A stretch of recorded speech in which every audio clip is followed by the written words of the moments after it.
largely defined by the unranked beating the ranked. Might that happen again today? Kansas State welcomes number 11 Baylor on Senior Day. And if the Wildcats, if they can pull off the upset, it will likely be because of a big day from their 6th-year senior quarterback Skylar Thompson, taking his longtime home field for the final emotional time.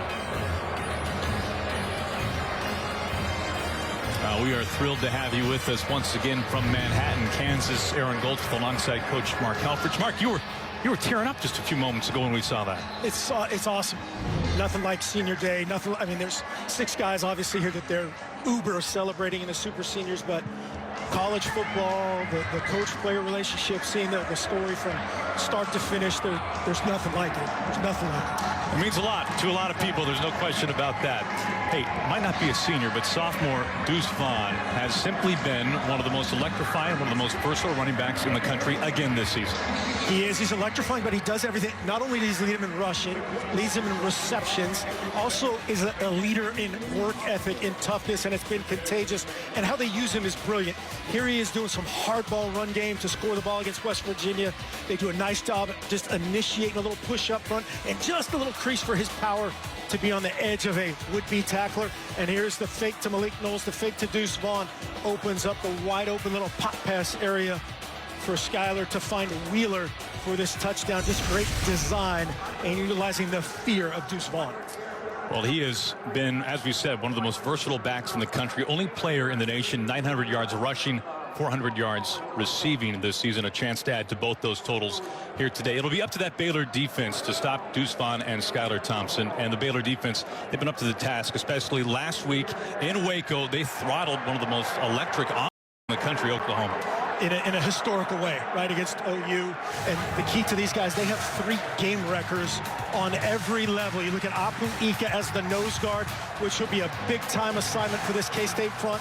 Terrell Bernard at inside linebacker, and then on the back end, Jalen Petrie will be coming out of everywhere to create havoc in that K-State backfield. What a statement they made last week. Petrie, one of the great ball hawks in the country. Only player in FBS with 3 forced fumbles, 3 fumble recoveries, and multiple interceptions. His talents will be on display once again here today in Manhattan. Those Big 12 standings, as we look at Baylor, they definitely have a path to the Big 12 championship game in Texas. You look at Oklahoma winning earlier today in Big Noon. Oklahoma State, they play later tonight on Fox. Meanwhile, Baylor, they need to win out. They need to win today and next week against Texas Tech, and they need Oklahoma to lose next week in Bedlam. If those things all shake out, Baylor will play in the Big 12 title game. Meanwhile, K-State, for as remarkable of a season as it has been, they've won 4 straight. They do not hold any of the tiebreakers, so there is no path to the Big 12 title game for the Wildcats, but they do have a chance for a 10-win season nonetheless. All things considered, it's a pleasant day here in Manhattan, 53 degrees. There are some cool winds, there's no question. Don't forget to download the brand new Fox Weather app. I love Coach Kleiman. He was mad about how warm it was. He wanted that temperature to start with a 2 or a 3 to set the tempo for this great crowd.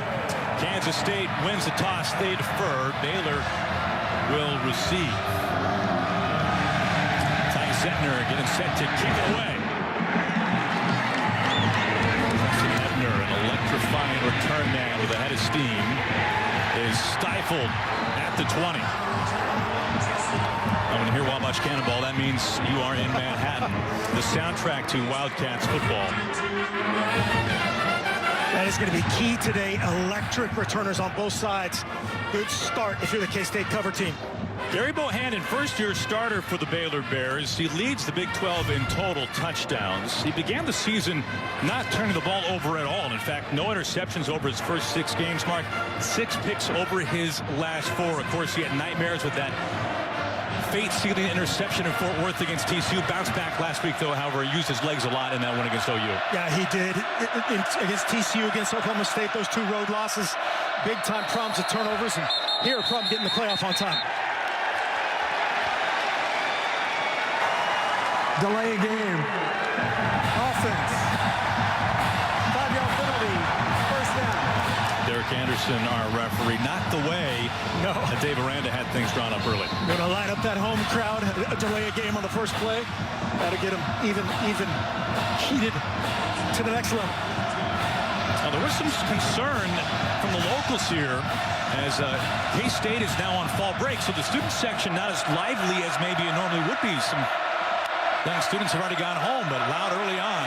They start on the ground with Abram Smith, one of the great stories in the conference, and who knows, maybe the conference offensive player of the year. He's 5th in the nation in rushing. He picks up 5. That's their base run play, that outside stretch play that he runs so well. Jerron McPherson there on the first stop. Up front, Khalil Keith getting his 3rd start of the year today in for Gavin Bowers. We'll keep an eye on that. And then they got to get Tyquan Thornton going on the outside. A big threat, both speed and size. They give to Treston Ebner, their other running back. Ebner playing in his program record-setting 58 game today as this K-State defense, they've switched to a more simplified now 3-3-5. They have been dominant behind Felix and Uzama, leading the world in sacks last week. Had a tackle for loss, a forced fumble, a hurry. Daniel Green, Deuce Green, they call him the other Deuce.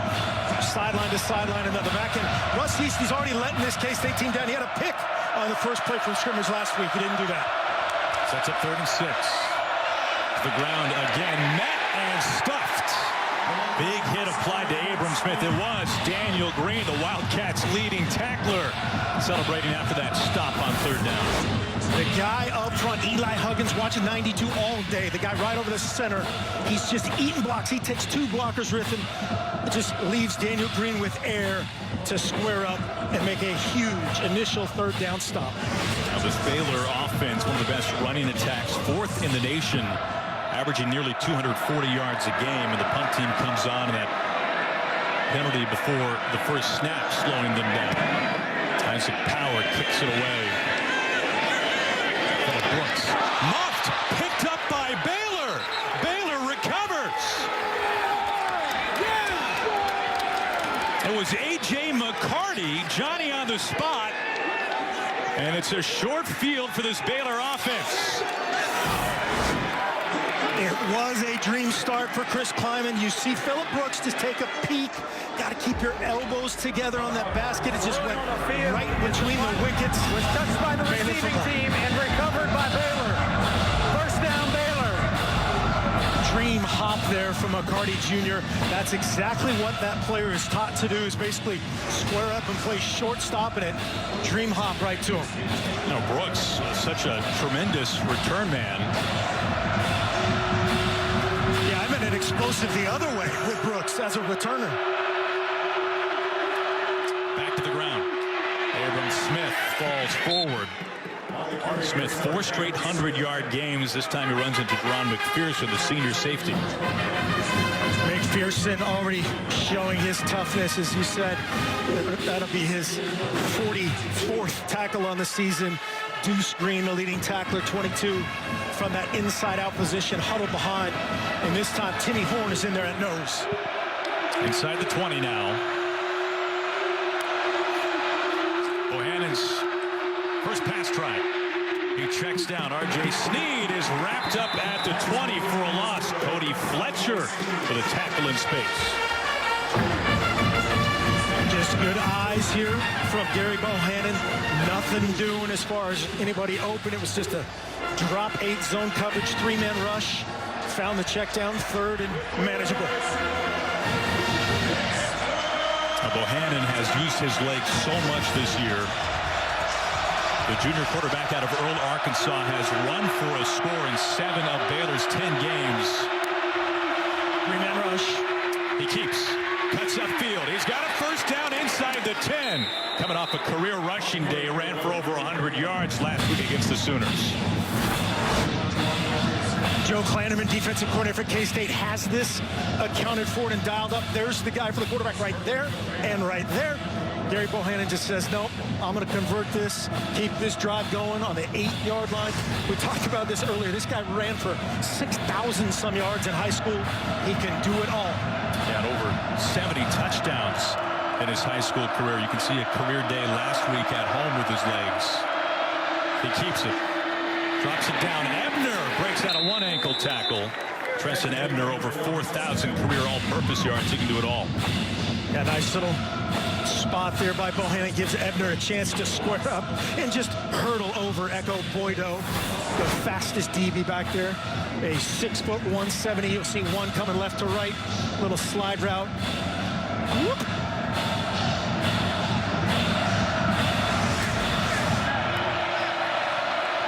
The alert for Sims in this area. On the ground. Ebner cuts upfield. Treston Ebner. High steps into the end zone. Baylor capitalizes on the muff punt. And they strike first.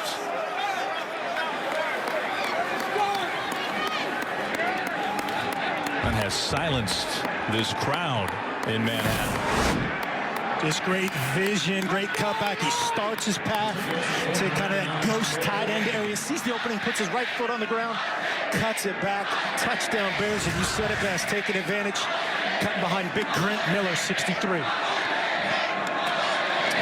Hankins on for the point after.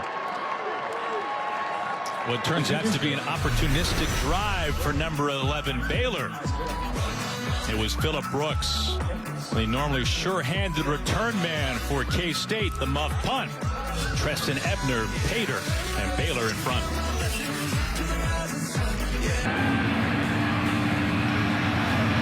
Baylor, the early lead. Mark, how about tonight's keys to the game presented by Target? Well, for Baylor, continue the tackle for loss Festivus. It's near the holiday season. Continue playing in the backfield. And then can they produce chunk plays on the road offensively for K-State? Stop the stretch play, which that just recorded a touchdown right there. And then clean, efficient for Skyler after an emotional senior day. For Chris Kleiman and K-State special teams they're normally on the other side of those special teams mistakes. For the back of the end zone. And K-State to start from its own 25. And sixth-year senior quarterback Skyler Thompson making tonight his 39th career start. It will be his final on his home field. He's approaching 7,000 career passing yards. And the roar inside Bill Snyder Family Stadium when he was introduced prior to this game on senior day was definite. Nothing like it. Nothing like it. Proud history of that number 7 here at Kansas State, which we'll get into later. And in this 4-game win streak, the key there, 4 touchdowns, 1 interception, and get Deuce going. Yeah, he changed his number from 10 to 7 this year, going back to his days as a young high schooler enjoying watching K-State football and many of the great quarterbacks. Deuce Vaughn starts on the ground. Not much going on there. This Wildcats offense, they put up 30-plus each of the last 3 games. You can see right there, going to load the box, challenge Skyler Thompson to beat them through the air, eliminate Deuce Vaughn. Noah Johnson has to run the show up front, and they get on the perimeter. How can they create explosive plays for Malik Knowles and or Phillip Brooks in both run and pass, and possibly the screen game?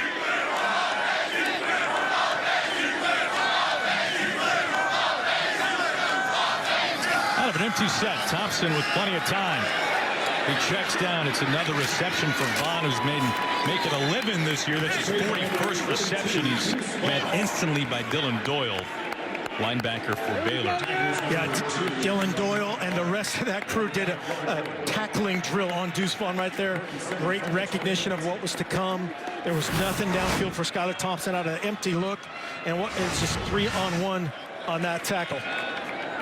So it's up 3rd and 7 now. Of course, one of those number 7s for K-State, Colin Klein, now Skyler Thompson's quarterback coach here in Manhattan. Absolutely. They go empty once again.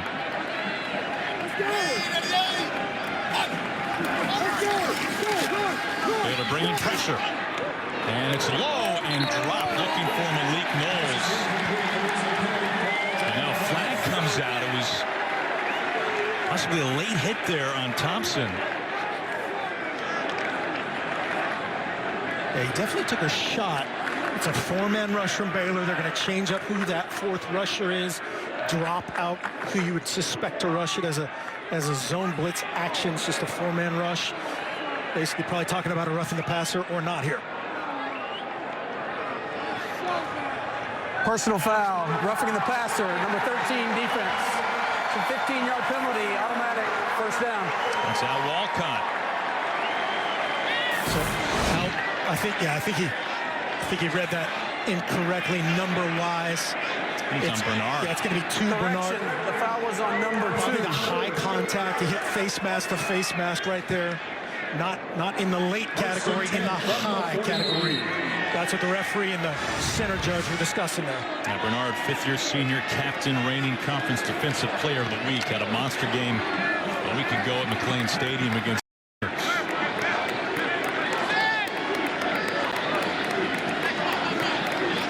first set of downs for the Wildcats.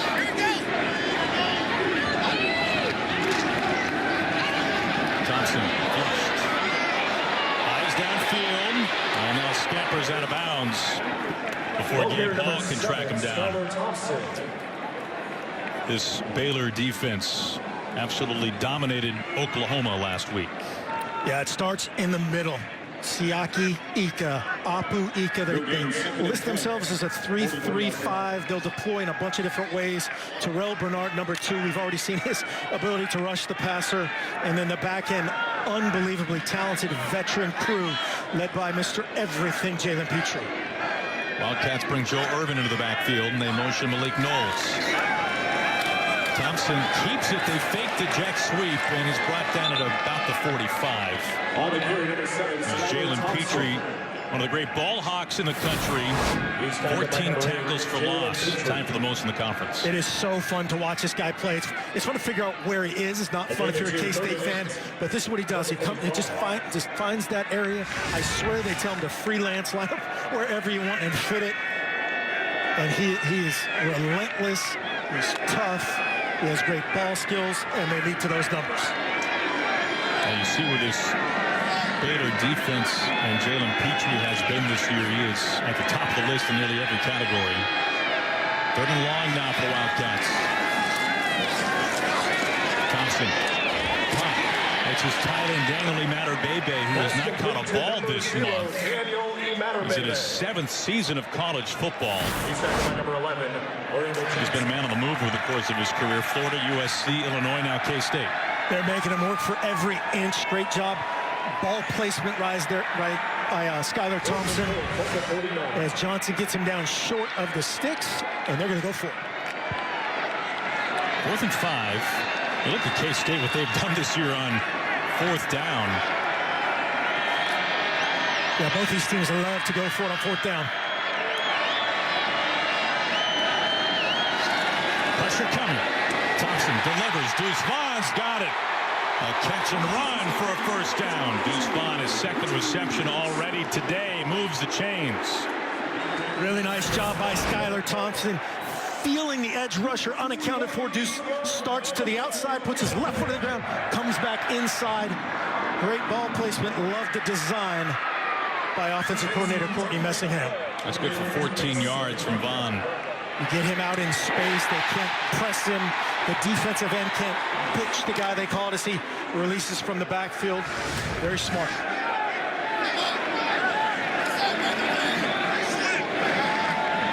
Inside Baylor territory.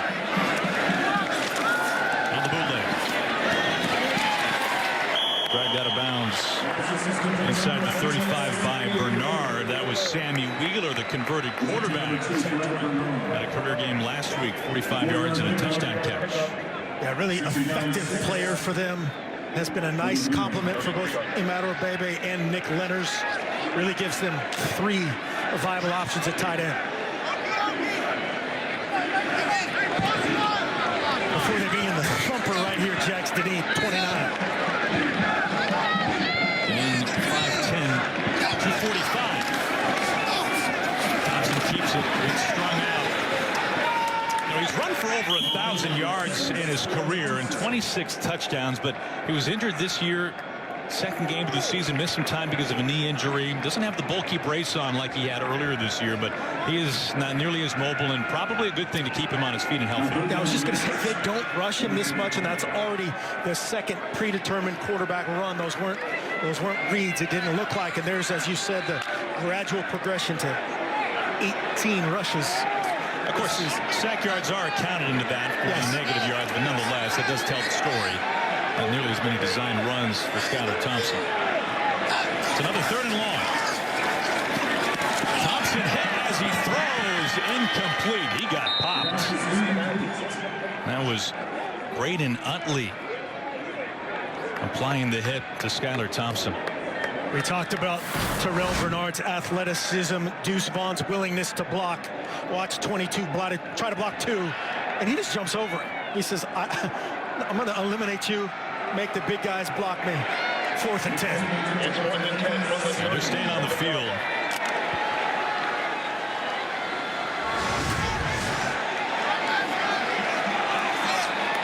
Wildcats will try to convert on 4th down again.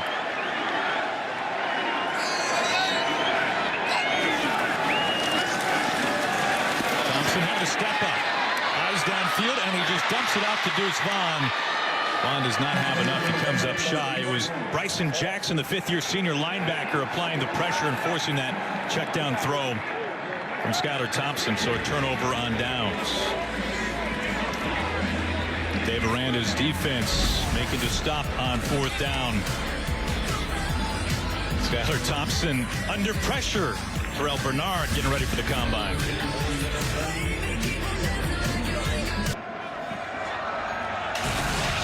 College football continues later tonight. Spencer Sanders and 9th-ranked Oklahoma State look to keep their playoff hopes alive against the Red Raiders of Texas Tech. 7 Eastern on Fox and the Fox Sports app.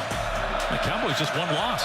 That was to Iowa State on the road. Bohanon design run and dragged down from behind. That was Bronson Massey, the super senior, in his 51st career game today. We got a Wildcat down, needing some help up. That is Jerron McPherson. Yeah, it looked like Xavier Newman-Johnson there. Finished kind of through him on the sideline on the design quarterback run.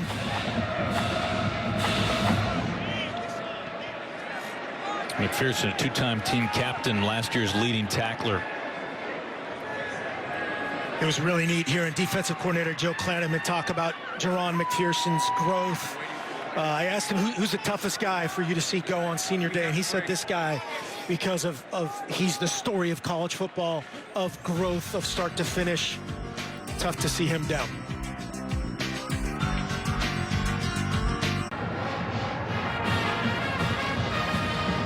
K-State safety Jerron McPherson has had to leave the field.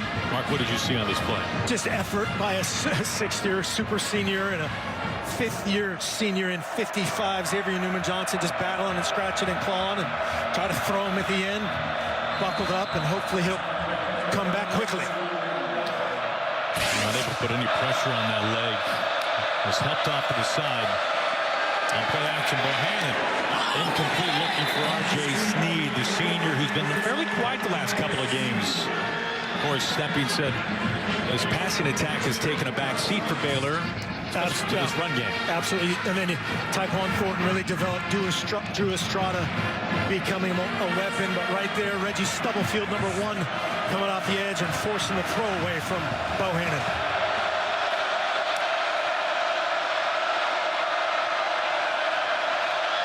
Simulating the snap, taking a look at the defense here.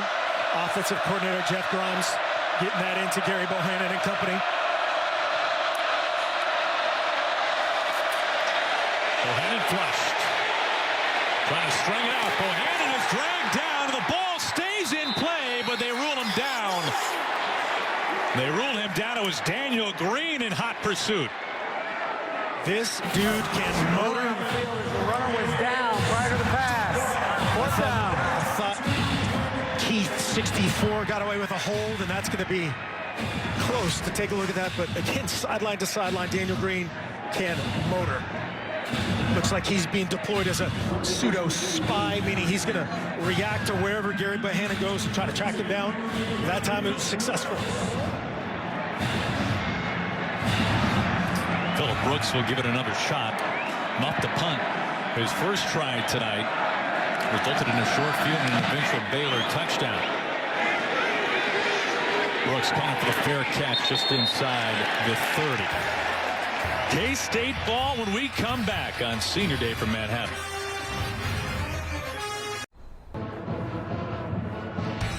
All right, back in Manhattan, we're going to take a look at what Baylor fans have seen all year long from Jalen Petrie, and that's tackling guys in the backfield. Start this one off. Here's Terrell Bernard off the edge, blowing up the puller, bouncing it to the edge. This is the first play of the game last week. Jalen Petrie gets him on the ground, 2nd and 14. Here it is later. A little pass on the back end, knifing in underneath, out-athleting the offensive line and getting another tackle for loss. Is that a technical term? It's very hard to say, apparently. Deuce Vaughn on the carry. Good run on first down. K-State with negative rushing yards until that carry now. And that's, they have to be patient. They have to keep pounding there. Deuce Vaughn, kind of almost like Breece Hall, getting one a game that becomes a breakaway. You got to stay patient with it. Yeah, this Baylor defense handing Lincoln Riley his first loss in November and lowest offensive output since he's taken over as Jerron McPherson is on the cart there. Not what anybody wanted to see. They go back to the ground with Deuce Vaughn. He's got the first down. On the carry, number 22, Deuce Vaughn over 1,000 yards on the season now. This is going to be the matchup of like all day long. 69 Johnson on 62 Ika, and he just cuts him off that time. It ends up Adler works over and takes over the block of Ika. Good cut by Deuce Vaughn. First down. Vaughn is closing in on becoming just the 4th player in Big 12 history with 1,000 yards rushing. He's got that taken care of, and 500 yards receiving.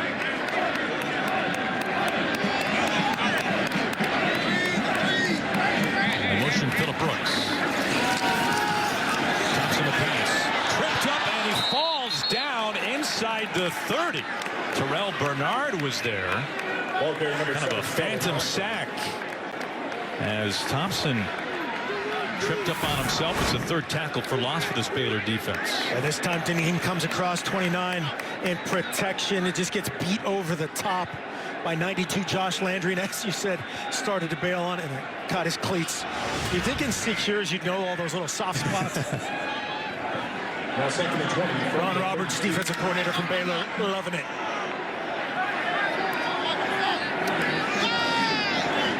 Second and 20 now. Thompson pocket collapses. He heaves it a long ways out of bounds. He had Tyrone Howell there, but gave Hall the pressure, forcing to throw.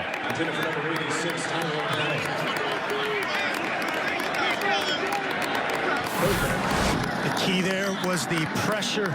Watch Knowles here into the boundary on Mark Milton, 37. A little lean post to a home run situation, but the pressure on Thompson is what eliminated that possibility.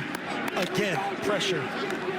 They're forcing him to, it looks like they're trying to force him to his left. That time he just bailed on it with a throwaway, smart move.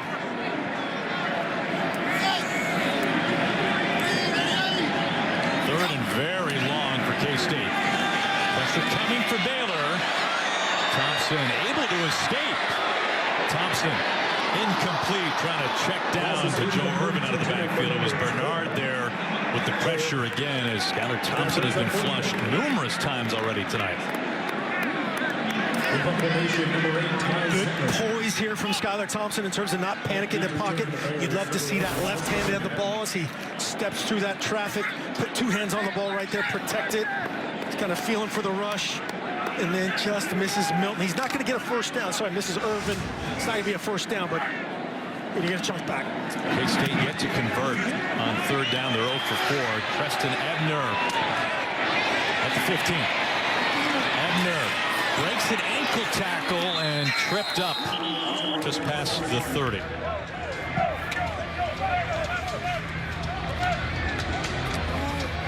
What a showcase win last week for Dave Aranda against Baylor.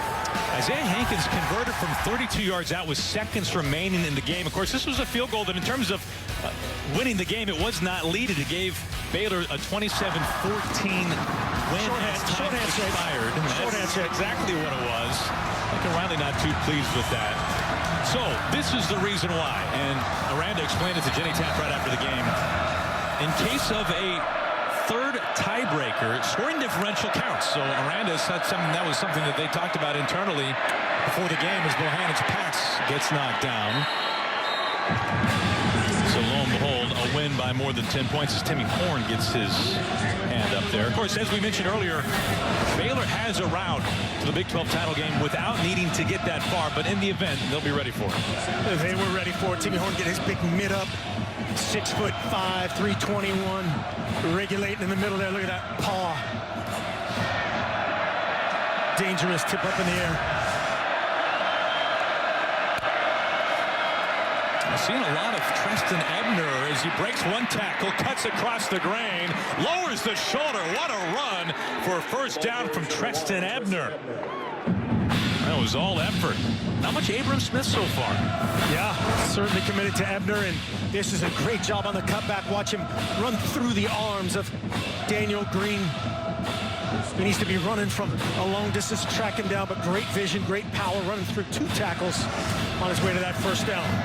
Abram Smith, the conference's leading rusher, the nation's 5th leading rusher, but it's been almost all Ebner so far.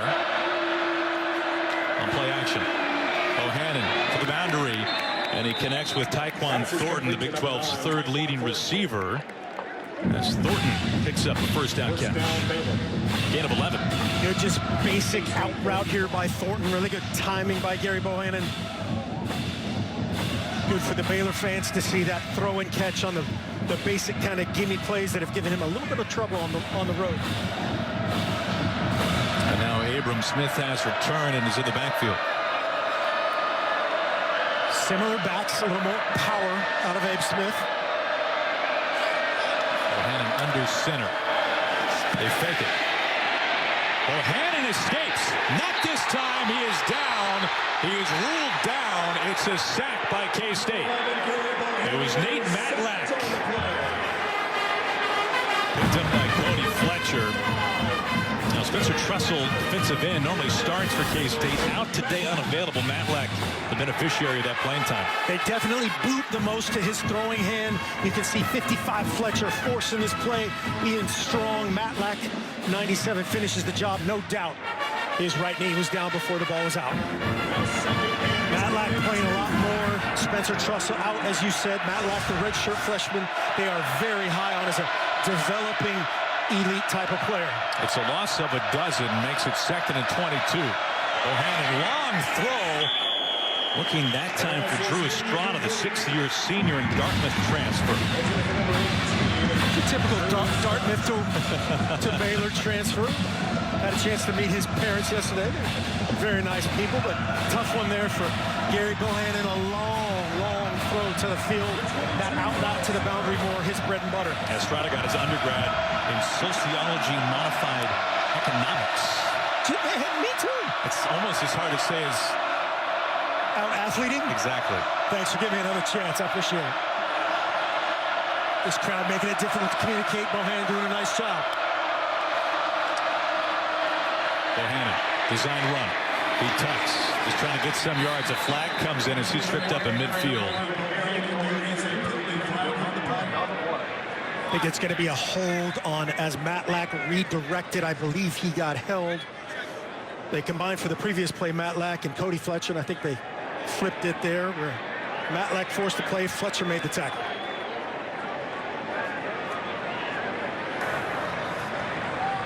Holding, number 55, offense. Penalty is declined. 4th down.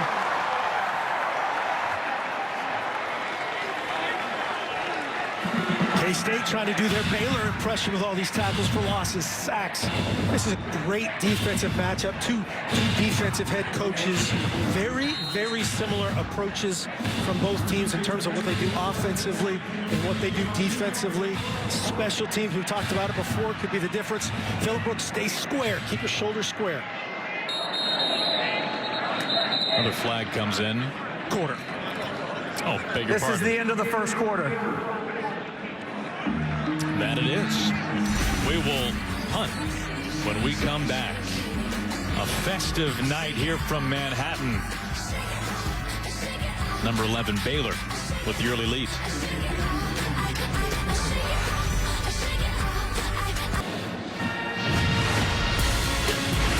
Final home game of the season for K-State. That means senior day. They honor many, including 6th-year senior quarterback Skylar Thompson. who has simply been one of the best to do it in K-State history.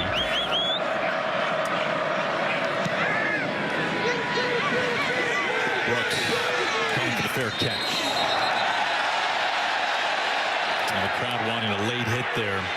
Before this game began, Skylar Thompson was the last man out of the tunnel introduced on these senior day festivities. His head coach, Chris Kleiman, was there ready for him. For Kleiman, his third year. Hug with his father. Plenty of tears. That was Kurt Warner, by the way, in the forward round. The Hall of Famer, one of his son, Cade Warner, one of the targets for Skylar Thompson, wide receiver. And as you can see, we mentioned one of the best to do it in K-State history, top 5 in program history in nearly every meaningful category. You look at games started today, he's making his 39th career start. Deuce Vaughn, a couple of nifty moves. Deuce Vaughn is brought down shy of the 45. Now Walcott finally drags him to the ground. Another big run for Deuce Vaughn, over 1,000 yards for the season. Watch Deuce Vaughn, 22, get behind 29. Jax Deneen, 5'8", behind 5'10", leading the way, making one guy miss, almost breaking a home run. He gave, Coach Kleiman gave Skylar Thompson and Noah Johnson a ton of credit for the resurgence this season after the 3-game losing streak of getting everybody together and turning the corner. That was a pickup of 25. Feed him again, he stretches this out, tries to find the corner. Hit hard right at midfield. Number 22, you can hear that. J.T. Woods, the safety. J.T. Woods can fly, and he will sting you. Let's hear it. 22 on 22 right there. Very smart here by offensive coordinator Coach Messingham, getting the ball on the perimeter, away from the blitzers, getting Deuce in space. Vaughn has 45 of K-State's 65 total yards in the first half. Motion Knowles. Thompson on play action. Is able to get rid of it and avoid what would have been a crushing sack. Jalen Petrie with the pressure gets out of an ankle tackle. Yeah, that is a great throwaway. There's not too many great throwaways, but to run away from the arms of that man, that does not happen very often. He's outside the pocket, so now the ball has to be either at someone, at a target, or beyond the line of scrimmage. He got to be on the line of scrimmage. It's our first graded throwaway of the season, by the way. Excellent throwaway. That's a 4-star throwaway. Almost as good as his eye black. Two things can compare. 3rd and 3. A little misalignment, so Coach Kleiman's going to take a timeout. Timeout, Kansas State. Their first of the half. We will step aside for a moment. 3rd down coming for K-State as number 11 Baylor with the first half lead. Defensive coordinator Ron Roberts of Baylor. He's been dialing up the pressure early tonight. Absolutely. That's his happy face right there of getting the pressure on Skylar Thompson. It hasn't been necessarily exotic blitzes. They're doing some 4-man rushes, leading to a ton of pressure. On the ground, trying to give it to Joe Irvin. Number 20, Joe Irvin. And Irvin gets just enough for the first down.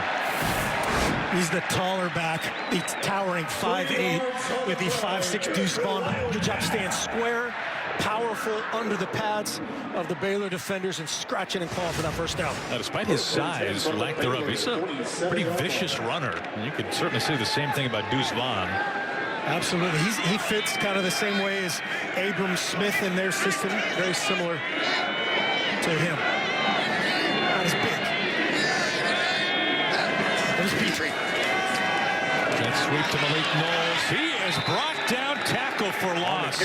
And of course, it's Jalen Petrie, his 15th tackle for a loss, among the most in the Big 12. This is where maybe we talked about their lack of running with Skylar Thompson. You could see him peek at that edge. You'd love to pull that ball if you're Skylar Thompson and run it right up the middle. They have a quarterback counter. Petrie's he's gonna knock down that edge every time. It's a loss of 4.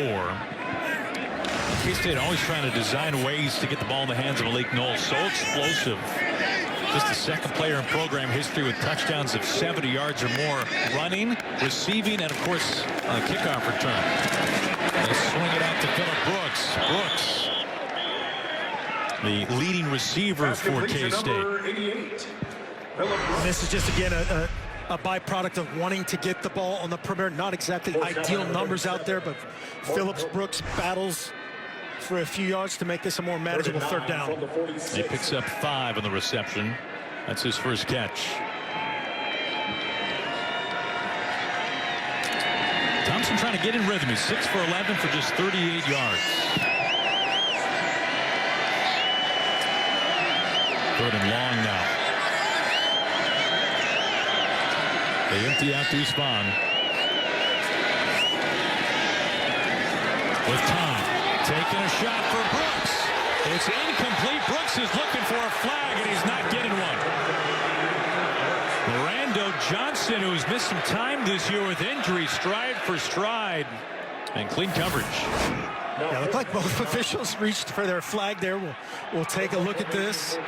Phillip Brooks kind of gets tugged on that left arm. That's a tough one to see as an official. That little arm tug that probably breaks his stride. That's a veteran move from the redshirt freshman, Mirando Johnson. A former 4-star recruit. He got offers from all the powerhouses. Edmund calls for the fair catch. He muffs it. A flag is out. The ball is loose. K-State's got it. Yeah, it's gonna be kick catch interference. I'm almost certain of allowing the opportunity to catch the ball. There's Randon Platter who's got it, but have to sort out this penalty. Kick catch interference. Number 42 of the kicking team. 15 yards from the spot of the foul. First down, Baylor. Timeout. Kleiman can't believe it.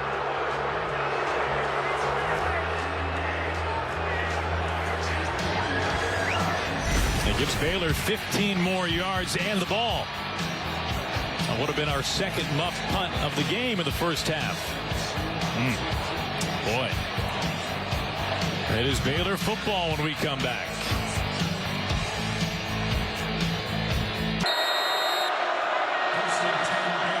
Baylor football, number 11 team of the country, leading 7-0 with just over 11 minutes to play in the first half. On the ground, they're trying to find a way to get Abram Smith going. They're not going far that time. Brought down by Russ East. And bring in Dean Blandino. We go back to the kick-catch interference team. What did you see here? Yeah, I thought it was a good call. He has to give the returner, Plattman has to give the returner an unimpeded opportunity to make the catch. He's right in front of him, and then at the last second, tries to get out of the way. I thought it was the correct call there. All right, Dean, thank you for clearing that up. That's, Mark, what you were wondering about in the break was he starts in front, but then he gets off to the side. Yeah, and as Dean said, they say it's not a halo, but it is, right? Effectively a halo to let him get to the ball. The only reviewable element of that is if he would have touched the ball or not. That question could be answered by review, but not the kick-catch interference. Again, Dean Blandino and I in agreement. Shocker. Nate? Third down now. Yeah, Nate Matlack, 97 there on that first play. A big drive starting tackle for loss from K-State. Doing a great job eliminating that edge run so far, with the exception of that first drive coming off the turnover. Third and long. Bohanon sets his feet. Out to the sticks, but shy of the first down as Sneed did not get about a yard shy. And didn't get deep enough on the route, and he's out of bounds. Fourth down. Really good coverage, and you said it correctly. Sneed not getting enough depth. Predetermined rollout, try to alleviate that pressure. Just got to push that a little bit deeper.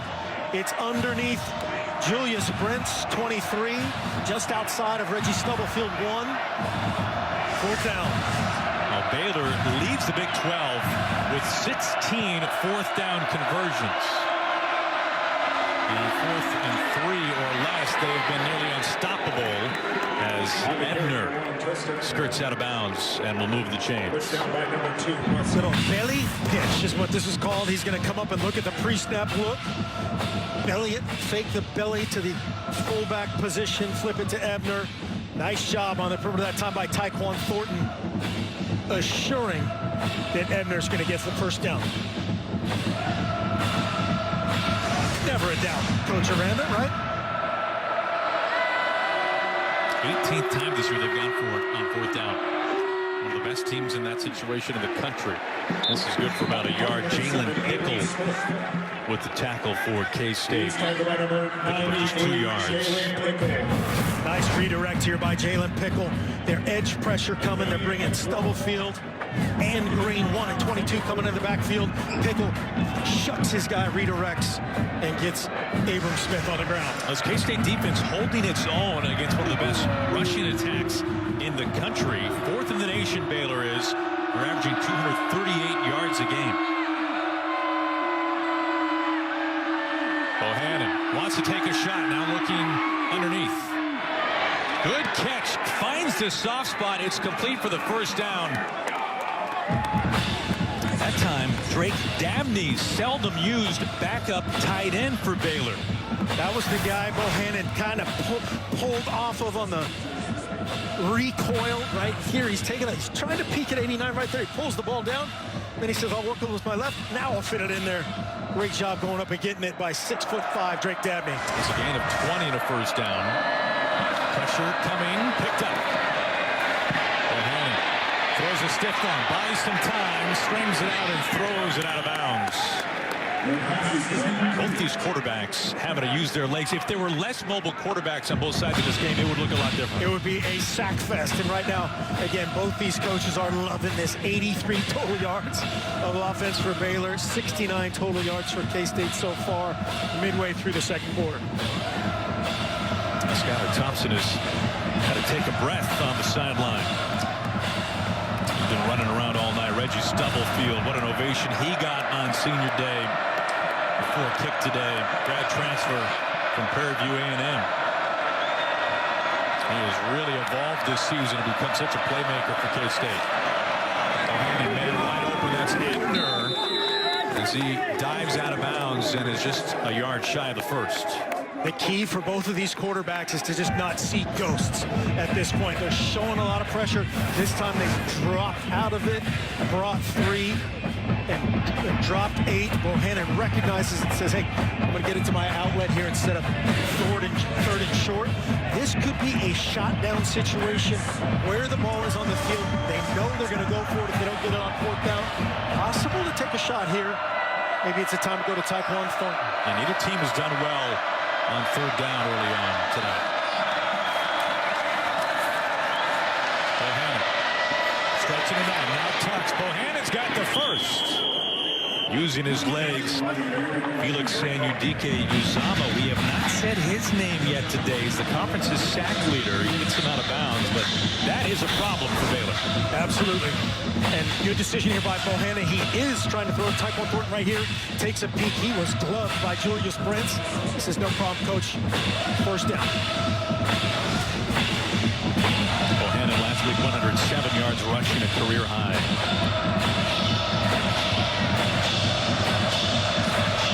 Uzama, true sophomore, having a breakout season.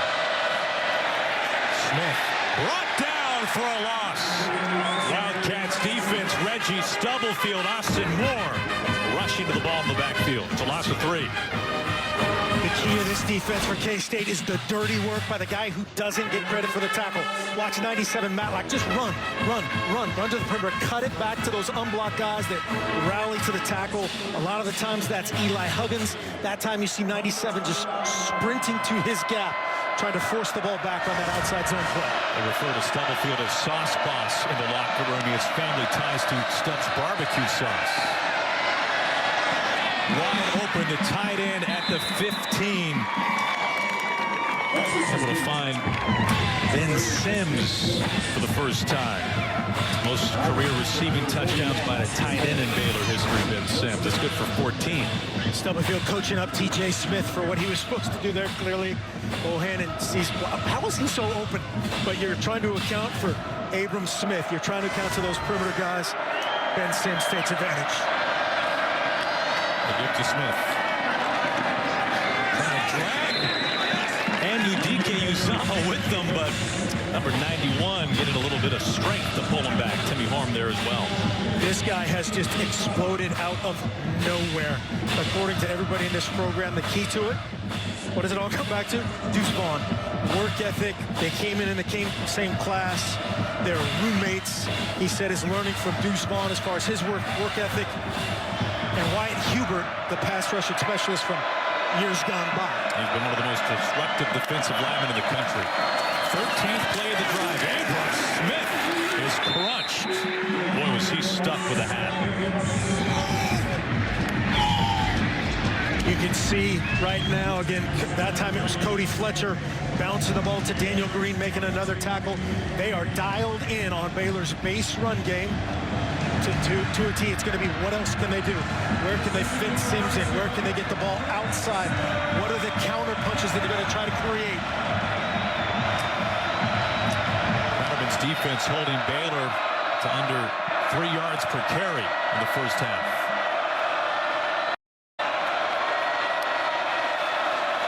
Bohanon to pass on 3rd and 7. He puts on the brakes, now tucks. Decides to throw. He's got 1st and goal inside the 5 as he finds Tyquan Thornton. Well, he made a split decision. Becomes a passer once again and gets a 1st down. That's all Gerry Bohanon, the guy that we talked about, assigned as a spy man. Daniel Green, 22 in the middle of the field right here. Falls down. He redirects on Bohanon, trips, falls down over his own man. That creates the space and allowed, as you said, to eyeball Tyquan Thornton. 1st and goal. And that is an impressive play by Bohanon. He picks up 10.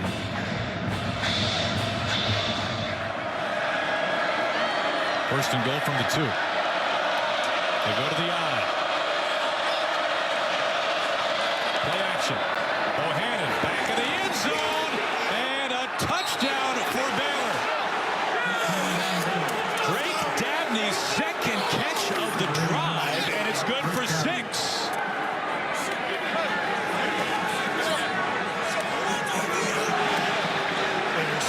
Take a look at this. It did look like his foot was down. This is just little old school power pass, load pass. There's a million different things you can call it. A dude in the flat and a dude running to the corner, and he spots Dabney, puts it in an ideal location. That right foot in. Looked like he had control. The linebacker turned fullback Dylan Doyle celebrating with him. 15-play scoring drive, and Dabney finds pay dirt. Over a 7-minute drive for Baylor. Well, we've seen some muff punts, or ones that looked like muff punts that weren't, factor into some scoring drives. This time it was Preston Ebner. Looked like a muff punt. Instead, a penalty gave it back to Baylor. And they marched down the field. A 15-play drive. They lead 14-0. A couple of K-State miscues have led to 14 points for Baylor. 15 plays. A drive nearly 7.5 minutes. Dabney, the 2-yard touchdown reception.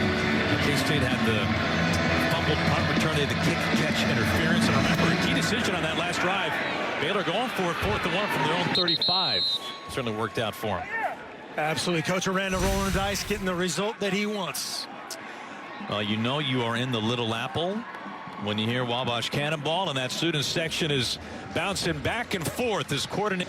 4:01 remaining to the first half. K-State just 69 yards of total offense. What do you want to see differently on this drive?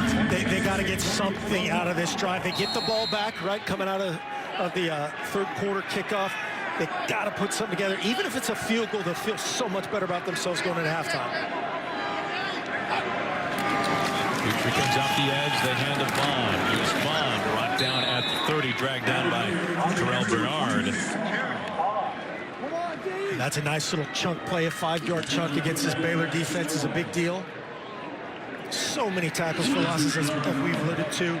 K-State has 2 timeouts in their pocket. You don't have to do anything crazy here for K-State.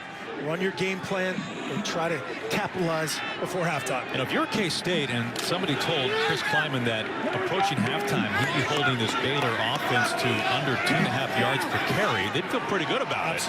Absolutely. It's what you said. It's the miscues, the 4th down conversion that have hurt them. I think at the Brooks, now they throw it that way, just throw it out of bounds. It was Bernard, a heat-sinking missile to Brooks as Apoika came in and helped to knock down Skylar Thompson, the LSU transfer. Apoika throwing kisses here. He's just so hard to block. He's so athletic for how big he is. That is a lot of man on that right shoulder of Skylar Thompson. He's readjusting himself, checking his wiring. Does he need bigger pads, or are those actually large? Are those actually large pads? I think he borrowed those from a backup kicker. 3rd and 5 now. Thompson gets rid of it quickly, and this is incomplete. Had enough distance, Phillip Brooks.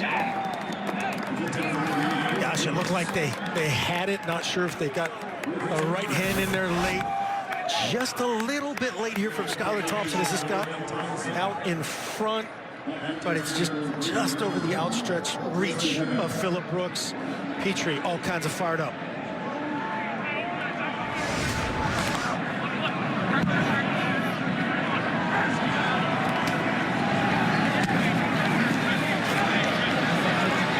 Flag comes in. Edner calling for the fair catch inside the 25. Sort things out. Returns have been exciting so far in the first half. Yes, they have. That looked like either a blocking somebody out of bounds or the gunner, the guy covering on the outside of the punt team, running out of bounds and staying out of bounds. But we'll take a look.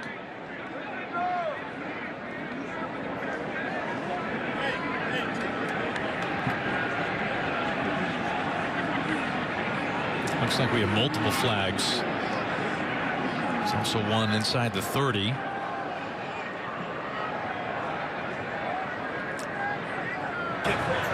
There are 2 fouls on the defense. During the kick, holding number 25, that is declined. Offside, number 25. That's a first down. That is enforced 5 yards from the previous spot, results in a first down. And that's a kind of just little detail. Coach Aranda had a full head of hair before he became head coach. You know, you stop him, do a great job on that stop. Petrie's all fired up. And now, is the window open, the door open long enough here for K-State to take advantage of what we were talking about earlier? 2 timeouts, 3:03. The corner lined up offside there, no doubt about it. The line of scrimmage is the 30. That's where he has to check with that line judge or the head linesman, whoever's on that side, make sure he is off the ball. Costly penalty.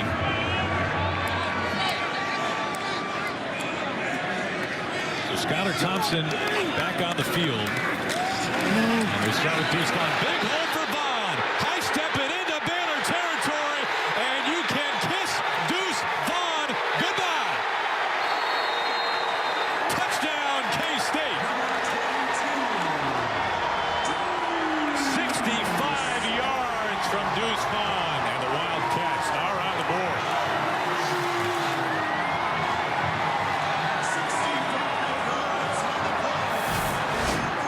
Even more costly of a penalty than we originally thought. No doubt we wondered if they answered. Deuce says, let's dial this long distance.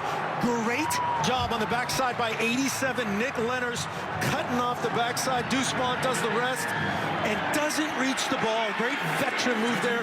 Hugs the ball. Worst thing you can do there is fumble out of the back of the end zone. Don't reach the ball. Celebrate that touchdown, though. Well, that run is nearly as many total yards as K-State had entering their last drive. At 68 yards in the first half before that penalty. And Vaughn, a 65-yard touchdown scamper His 14th touchdown this year. The officials taking a look there as to whether he crossed the pylon with the ball, inside the pylon, on the pylon. All good touchdown Cats. All is confirmed. Exactly the spark K-State was looking for. Tennant puts it through. Deuce Vaughn doesn't need much of a hold. He got a big one this time. And he took care of the rest. 65-yard touchdown run from Deuce Vaughn. One of the best in the country.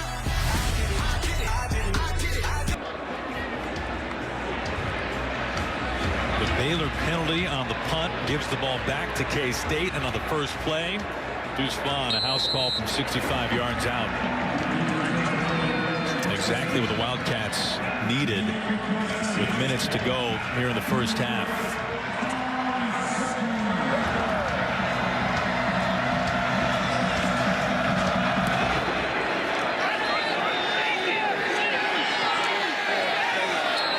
Baylor to begin from the 25.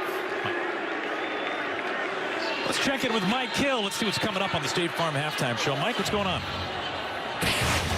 Coming up on the State Farm halftime, Ohio State makes a major statement to the playoff committee while Clemson steps up against 10th-ranked Wake Forest, and Oklahoma and Iowa State go right down to the wire.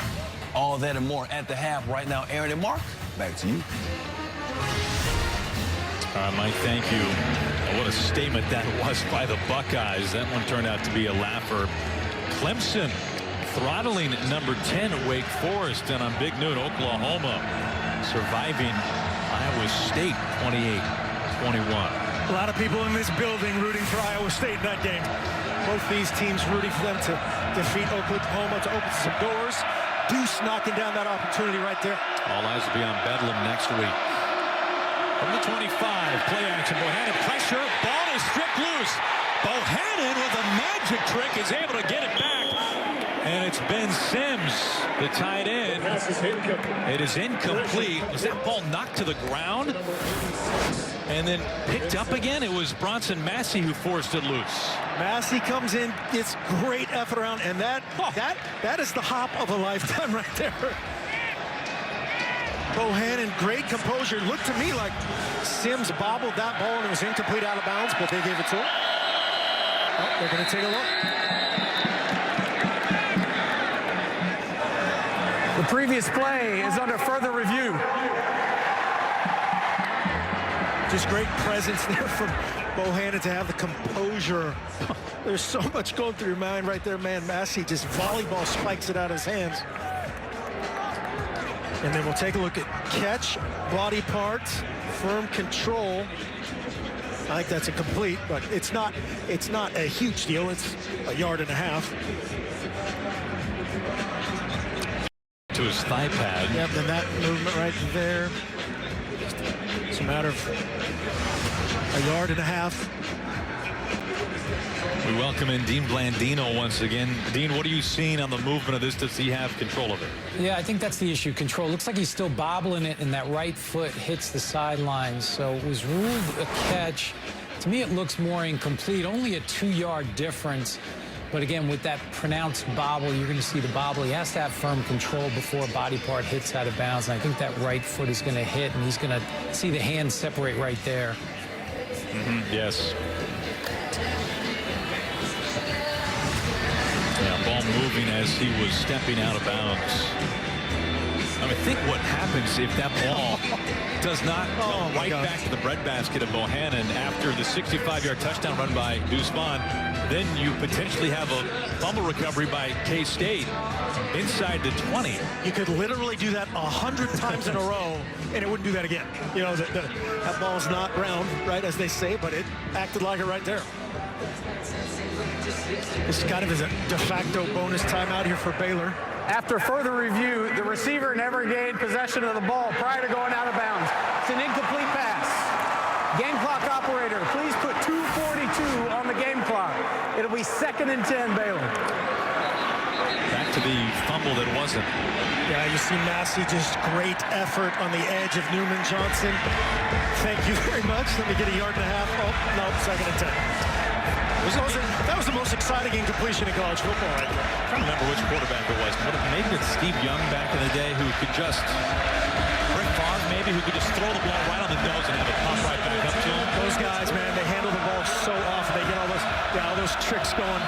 little bounce back to themselves. But not usually courtesy of 6'4", 253 Bronson Mess. All right, so 2nd and 10 after it's ruled incomplete. Justin Ebner. Ebner's got a first down run. On the carry, number 1. Takes the legs out of Ross Elder, the senior out of Kansas City. He's admiring the work of Deuce Vaughn. Says, hey, I need to be involved here. Get their big chunk for them in a long time. First down, It's a gain of 11. 36-yard line. Ebner's been the workhorse today in the backfield for Baylor.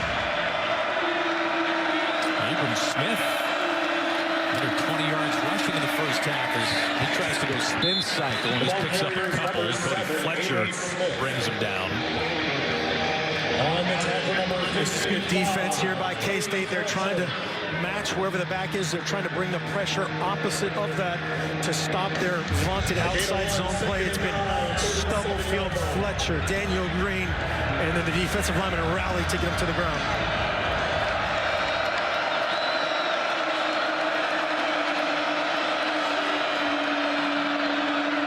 Reggie Stubblefield showing he's coming here again. Here it comes. Bohanon with time. Now tucks. Bohanon out of the 45, just shy of the first down by a yard. Daniel Green brings it to the ground. Now Stubblefield this year, his role has really evolved. He was first recruited as a cornerback, has moved to nickel, sometimes plays a linebacker. Yeah, from Arlington, Sam Houston, just so physical. That time he's picked up. Grant Miller said, hey, I've seen enough of that dance, and I've seen enough of you in our backfield. Yeah, it's his one and only year in the program, and my goodness, you see him in a lot to the Wildcats. Bohanon, first down run, inside K-State territory. Bohanon, boy, he is down and upset, grabbing his right leg.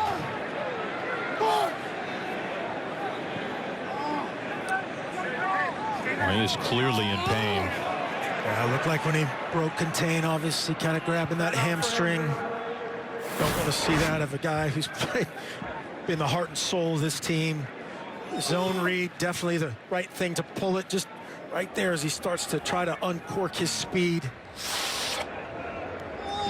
Nobody wants to see that. He is in pain.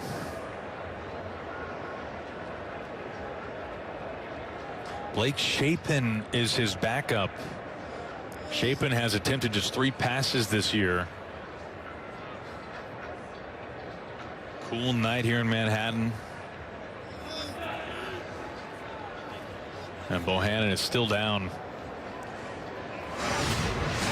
Shapen is from the vaunted Evangel in Shreveport, Louisiana. Was a very highly recruited guy. Primarily a passer, but kind of like these two guys can do enough athletically. Shapen was on the Baylor baseball roster last year. Was a very highly regarded high school baseball player. Was the top shortstop out of the state of Louisiana before coming to college. As Bohanon, very gimpy, limping over towards the bench. Yeah, athletic family, right? I mean, athletic for a golfer, right? Hal Sutton is his uncle. A guy who I will never be compared to in any way, shape, or form. A Sutton 15-time winner on the tour. So Shapen is now forced into action. Sets up the screen. Ebner able to bounce off one tackler and lose just a yard. It was Echo Boydo to force him out of bounds. That looked like it could have been a lot worse. Had to cover a lot of ground to not go very far. Great defense here by defensive coordinator Joe Klanderman. 3-man rush, very common little screen. The new guys in the game, these guys are creating a bunch of pressure on these quarterbacks. Runs out of the tackle of Fletcher and Russ Yeast. You'll see him coming flying out of center field to force him out of bounds. Bohanon off to the locker room. Shapen threw a block at the end of that play. They need to keep him on the field. He completes to Sims, the tight end. No question about whether Sims made the catch this time. Nice catch by Ben Sims. So many guys worry about a million different things. You know, when that backup guy comes in, the thing you got to do, your job. Do your job great. That's a drive-saving catch right there by Ben Sims. Sets him up in an imaginable third down situation. On the door of field goal range here shortly. Chapin's thrown for just 25 yards on the season. He attempted just 3 passes prior to tonight. Dragged down at the 40. Treston Ebner.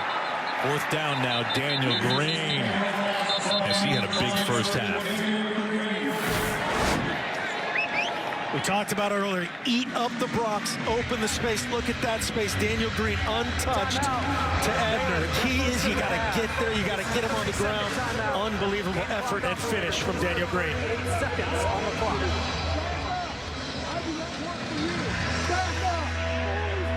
Clock stopped at 38 seconds after the timeout. Tomorrow we've got a huge doubleheader on Fox. First the Packers take on the Vikings or other regional action. Then an America's Game of the Week, Dak and the Cowboys battle Patrick Mahomes and the Chiefs, all on Fox, the Fox Sports app. You can check the local listings for the games in your area. Arrowhead, just a couple of hour drive here from the Little Apple. Numbers so far this year from Prescott and Mahomes, 2 of the elite at their position. Chiefs have won 3 straight. Cowboys, remember, they lost the opener this year to Brady. Tom Brady on the road in Tampa Bay. They've gone on to win 7 of their last 8. Speaking of the NFL, Hall of Famer Kurt Warner and his wife in the house tonight. They are the mom and dad of Cade Warner, senior receiver for K-State. Former college teammates, and we got to see that. Chris Kleiman just showed his skills. This is perfectly set up and sprinted down the sideline. And I use that verb loosely. Sprinted down the sideline to get that timeout. Chris Kleiman, college teammates of Kurt Warner, just had glowing things to say about him, and also made sure that we know that he picked him off all the time in practice. Routinely is what it sounded like. So they've both gone on to do very well for themselves. So K-State with 1 timeout remaining. Baylor with 38 seconds left and their backup quarterback.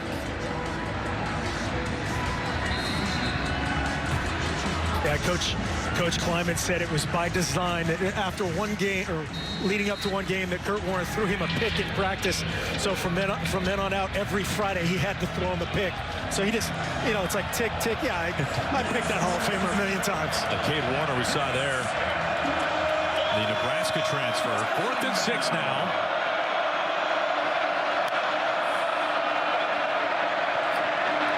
Chapin. Soft loft, and it's caught inside the 10. Drew Estrada. He comes up with the first down catch. Ross Elder with the tackle. Chapin put a little air underneath that. Yeah, he did a nice job. Elder fell down. I'm not sure if he got picked by the umpire or just fell down on his own, opening up that lane.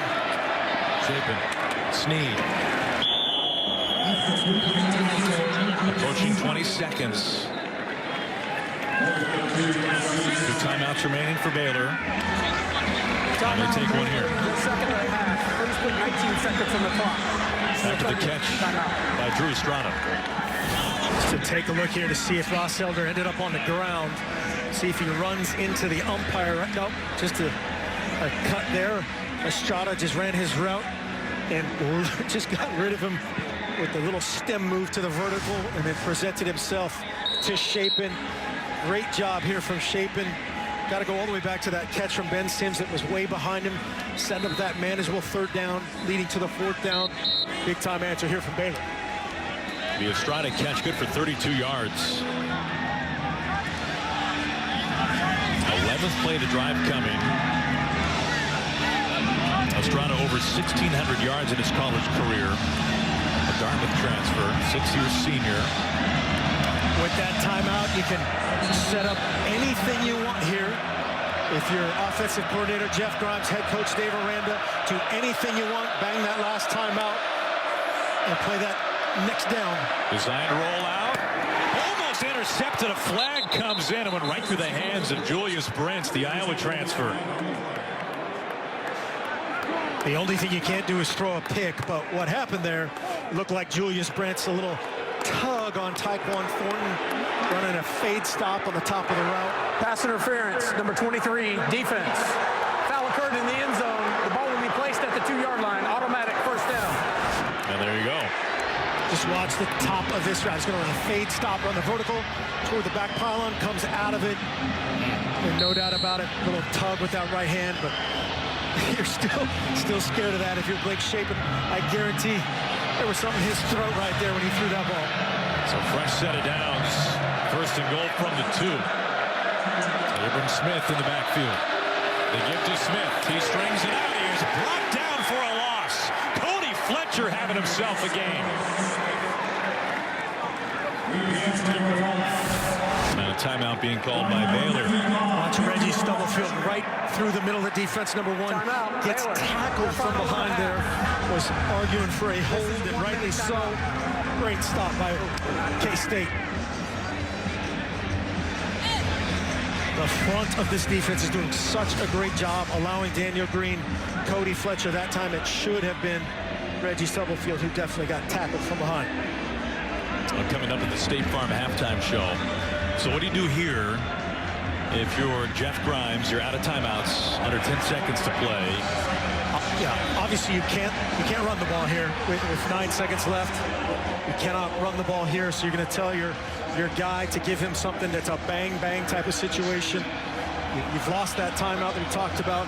If there's any opportunity to bounce or run or anything like right, time's up, and you go to the end zone. So just remind your guy, throw in rhythm, throw to a safe spot, kick it.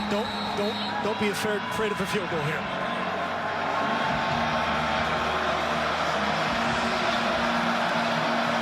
Got your big guy down here, number 9, against Echo Boydo. So Tyquan Thornton, 6'3". Echo Boydo, 6 foot, but can jump. They've got some help over the top with the safety. Now Thornton, their top receiver, bottom of your screen. Shaping to pass. Rolling, back of the end zone, incomplete. Looking for Estrada, it was Yeast on the coverage. And 3 seconds left after the clock stops. Yeah, that, again, when he let that go very close to this ball being picked, they wanted to go to Thornton. Good defense. They double-teamed him, took away that option. See down here to the right side of your screen, number 9 is double-teamed. They bluff out of that corner blitz, so he has to work the top side. He's correct. That is not quite as safe as a spot, probably, for a lot of Baylor fans. But they get a chance at a field goal. Isaiah Hankins coming on. And K-State using its final timeout of the half. Timeout, Kansas State. Their final timeout of the half. This is a 30-second timeout. This will be from 22 yards for Isaiah Hankins.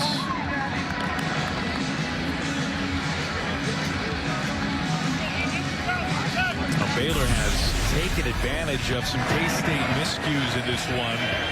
Specifically, the punt team. This was right out of the gates. Phillip Brooks, normally so good and sure-handed, muffed the punt after Baylor's first possession. And Ebner was able to high-step his way in for the Baylor touchdown. Then it was Ebner benefiting from kick-catch interference. That was a 15-yard penalty and a Baylor first down. They went for it on 4th down later in the drive, and a very lengthy drive at that resulted in 6. And Drake Dabney, the tight end, with the touchdown. And we can't forget that first muff punt was on the heels of a 3-and-out by this K-State defense. A dream start for them defensively. A nightmare on the muff punt. So Hankins from 22 yards.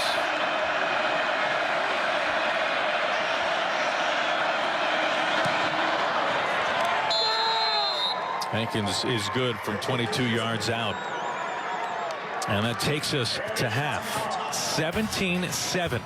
Number 11 Baylor, and Dave Aranda fresh off that win last week at home against Oklahoma. They take a lead to halftime. Coming up after a quick commercial break. Make sure to stick around. We've got the State Farm halftime with Mike Hill, Emmanuel Acho, and Chris Peterson straight ahead.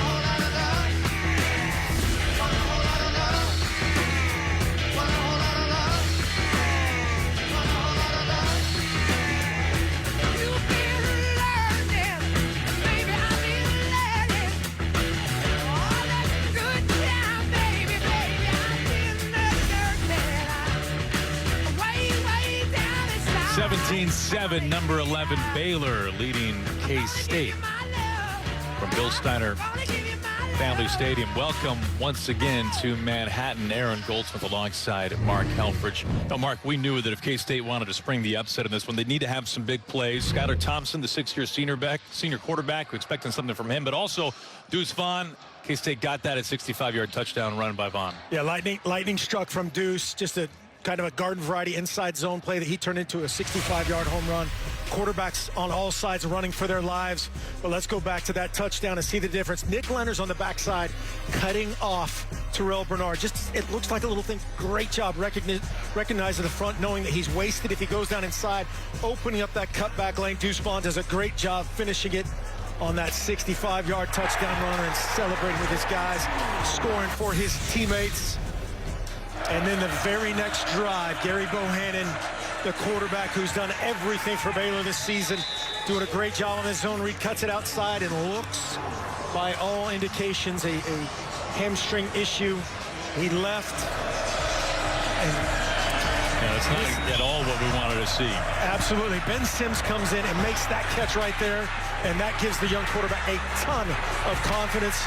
Estrada took advantage of the defender falling down, and we'll find out just as you will as to who will step up in the second half here. Shapen has done a nice job stepping in, and the guys around him have helped him out. Tonight's team comparison presented by Credible. Baylor outgaining K-State 206 to 139. Wildcats struggling on third down, just 1 for 6. Time of possession held in favor of number 11 Baylor. And the biggest thing, as you said, the muff putt, the 1 turnover, and then 4 of 9 versus 1 for 6 on third down has been the difference. Skylar Thompson has not gotten much going through the air. 6 for 13. The sixth-year senior quarterback, just 38 yards.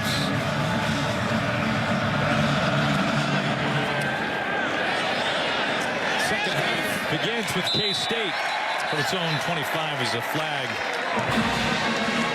So that one out of bounds. Kickoff out of bounds. Number 99 kicking team.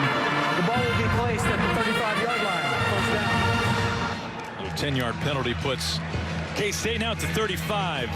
And Deuce Vaughn, who had the electrifying 65-yard touchdown run. He's 8th in the nation in scrimmage yards per game. You can see what he has done. 115 total yards for Vaughn, just 24 yards by the rest of his offense. Got to figure out a way to get the ball, as we talked about earlier, to Malik Knowles on the perimeter, whether it is that jet sweep game, throw and catch on the outside. Phillip Brooks hasn't done a ton offensively on the perimeter. But again, don't fall asleep on Deuce Vaughn. Don't be afraid to go back to him. And Vaughn has 3 of the Wildcats' 6 receptions. They start on the ground with Vaughn. He spins and falls forward. Phillip Brooks, K-State's leading receiver, has just 1 catch for 5 yards so far. Good physical run that time by Deuce Vaughn. Shutting up 2nd and 7. Have to stay in that positive area, as we chronicled earlier many times. Baylor, they live and die by that 2nd and 12, 13, 14, and just feed off it. This is a Baylor defense, just one of 6 teams in the nation to not allow more than 30 points in any game this season. This is an elite-level defensive unit for the Bears. They empty out Vaughn.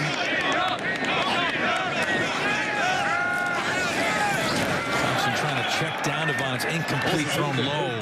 Covered there by Matt Jones, who's having a breakout season for Baylor. Yeah, it was Matt Jones. It was Dylan Doyle. It was the safety coming up right there. They checked out of their look. As soon as he shifted out to this empty look, they're going to end up rushing 3. As you said, Matt Jones, 52, will expand out there to get hands on Deuce Vaughn. Run a little option route inside, and he's triple teamed. So it's 3rd and long now. K-State just 1 of 7 on 3rd down in the first half.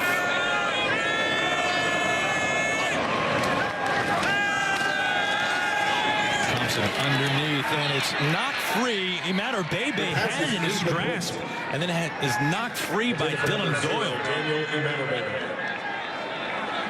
It's the same pressure they brought earlier. This time they recognize it. Deuce Vaughn tries to knock off Bernard. Bernard relentless, like Landry getting in there late and low to Thompson. Not anything dirty, but late and low, and Doyle with ripping out on Imad Orbebe. Doyle's second year with Baylor, Iowa transfer, so now 1 for 8 are the Wildcats on third down.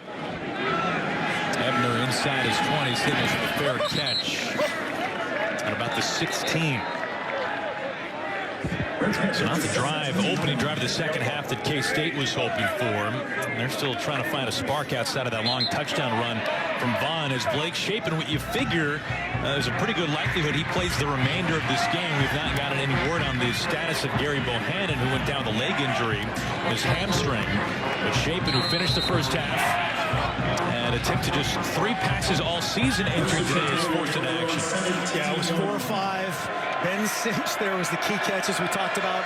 Estrada, that felt like a 50-yard throw and catch, probably in Shapen's mind to build his confidence. We'll see how Joe Kleineman, the defensive coordinator, approaches him. Shapen puts some air underneath it to the sideline. Adjustment made, and the catch is made. What a hauling by Tyquan Thornton. Well, it doesn't look like Jeff Grimes is treating Shapen like he's just some rum-dum backup. No, he's not. He said, hey, I'm going to take my best guy against your best guy and put it in a great spot. I'm going to trust my big guy to high point the ball. Echo Boydo on Tyquan Thornton. That round goes to Tyquan Thornton. That's great ball by Shapen. 28 yards.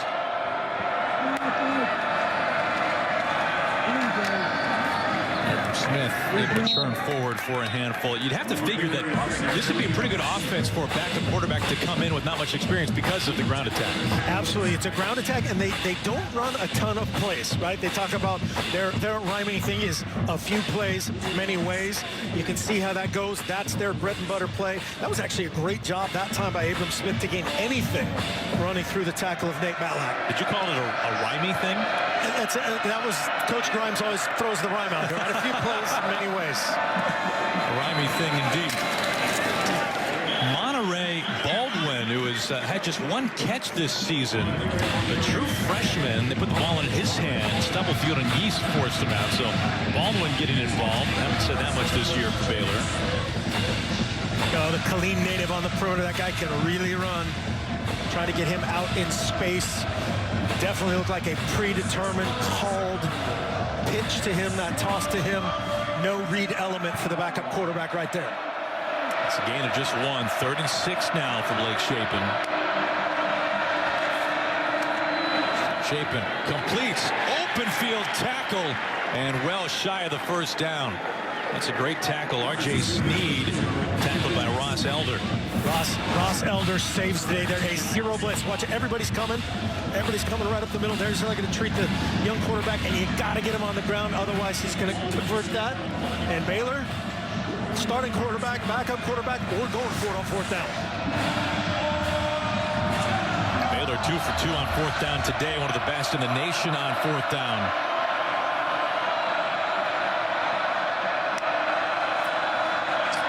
The pitch to Ebner.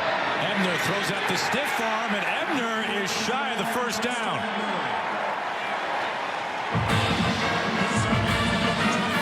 Back-to-back, big-time drive-stopping tackles from Ross Elder in space. Ebner has it, a little stiff arm, gets a little help, but a great stop for Kansas State. Elder, one of the many seniors for K-State, celebrated prior to kick in this one today on Senior Day. And Elder, a couple of fantastic open field tackles. The 3rd down was a 0 pressure, no help, man coverage. If he does not get that guy to the ground, he's gone. R.J. Sneed would be gone. And then the 4th down play, mano-a-mano. Gets a little help here from Echo Boydo, a little assisted tackle. But great defensive sync was there from Ross Elder to turn the tide, possibly, for this K-State Wildcat team. Play action. It's away. Slips it to the sideline, and a sliding, diving catch. He finds Landry Weber. You know, outside of the 65-yard touchdown run by Vaughn, this K-State offense prior to that completion, 48 yards, averaging fewer than 2 yards. Yeah, they've done nothing. They're trying to get a little pump here. Let's take a look. They didn't eat it. Good job and good adjustment as he comes to the field. Good spot, good secure the catch from Landry Weber. And it was Jalen Petrie picked up by Deuce Vaughn just enough. That was a pickup of 12 and a first down.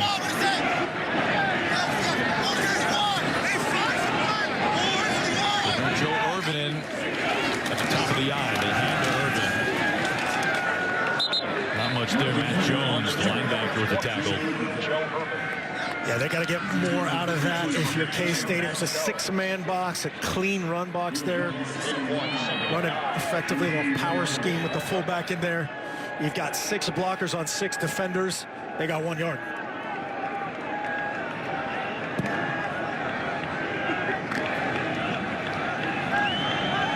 Four-down territory for that man. Courtney Messingham, the offensive coordinator.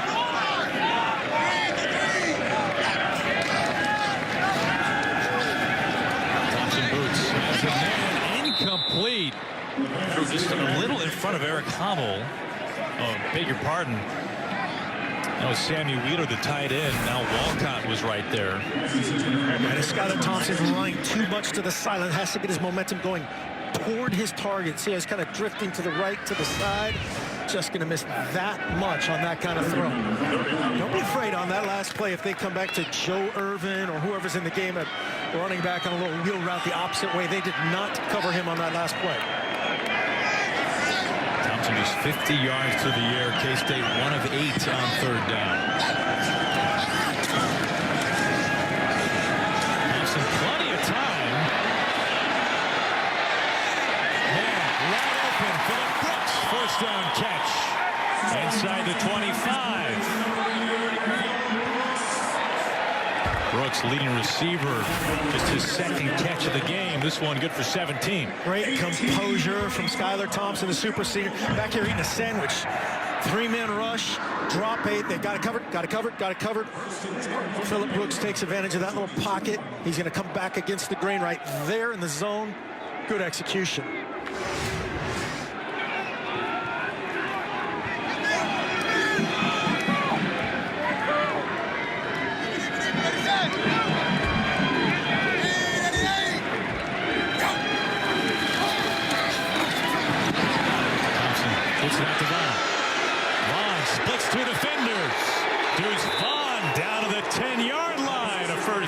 Sets up first and goal. Skylar Thompson starting to feel a little bit here, feels the pressure. Terrell Bernard coming off that backside, evades it, goes, here you go. A little pseudo sidearm slider.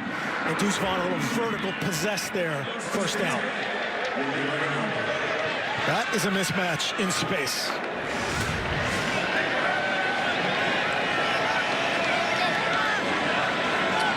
Over 150 total yards.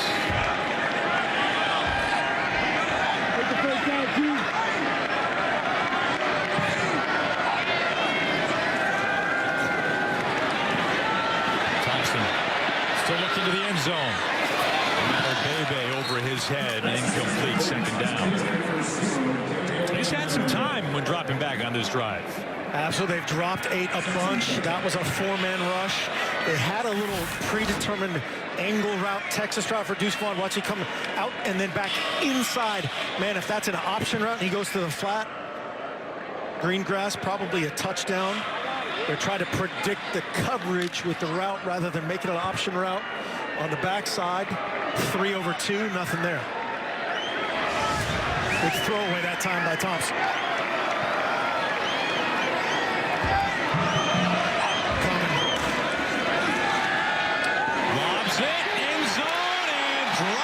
Incomplete. Wheeler could not hold on. Jaron McVay, a 6th-year senior in coverage. That backside defender, I think, just flashed in front of him.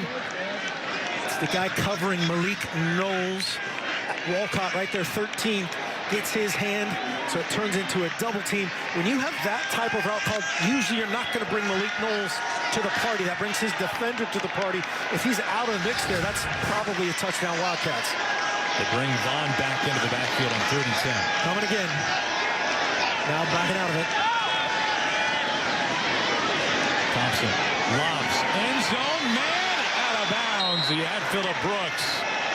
But out of the back of the end zone, J.T. Woods on the coverage. 4th down. Skylar Thompson's going to want this one back. He's played so well in spurts. Watch Phillip Brooks. He's going to come across as soon as he gets right there. That ball's got to be gone.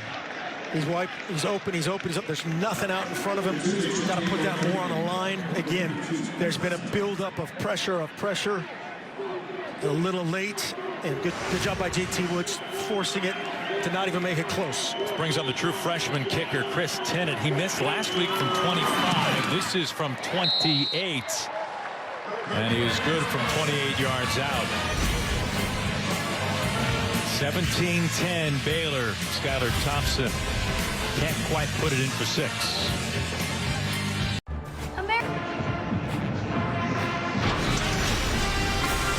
Thanksgiving Day, the tradition on Fox continues as we come together for food, family, and football. Justin Fields of the Bears take on Jared Goff of the Lions. Coverage begins with a special edition of the Fox NFL pregame show, 10:30 a.m. Eastern, only on Fox and the Fox Sports app. You know, Ohio State did not look like they were missing Justin Fields today when C.J. Stroud threw for 6 scores, 32 for 35. Unbelievable. And their lopsided win. I hope Coach Tucker had like a memorandum of understanding signed or something before that game. Yeah, that is not what the Spartans were hoping for, to say the least. Estrada on the return. Drew Estrada past the 30. Well, K-State's third-year head coach, Chris Kleiman, he knows Manhattan well from his playing days. We take you back to 1989. That is him wearing number 9 as he was wearing the uniform for Northern Iowa. He led the Panthers. That's a VCR we're watching this on. A 10-8 win over the Wildcats. That game was Bill Snyder's first game as K-State's head coach. We look at the 89 program for Northern Iowa and the sweat-stained muscles of Chris Kleiman. We're pretty sure they used a spritz bottle on him. There's, yeah, the spritz bottle there. Maybe some performance enhancement in the other area. Not you, Coach Kleiman, but maybe some of those other guys. Sims, the tight end. Shapen remains in the game with Stubblefield with the tackle. Kleiman, year number 3. Had a great first year at the helm of K-State. Struggled last year during the COVID season as you look at highest winning percentage among active coaches, a minimum of 8 years. And Kleiman has done phenomenal things here in the Little Apple during his time. Shapen keeps. And he's hit hard, sliding at the 40. That was Marvin Martin with the tackle. Really nice job by Shapen. It's the pressure comes from Julius Brents right there. Coming off the edge, it's a little zone read. Nice job of avoiding him and getting a little bit. I think that's a good no call. He's trying to avoid it, it looks like to me, or at least to the side.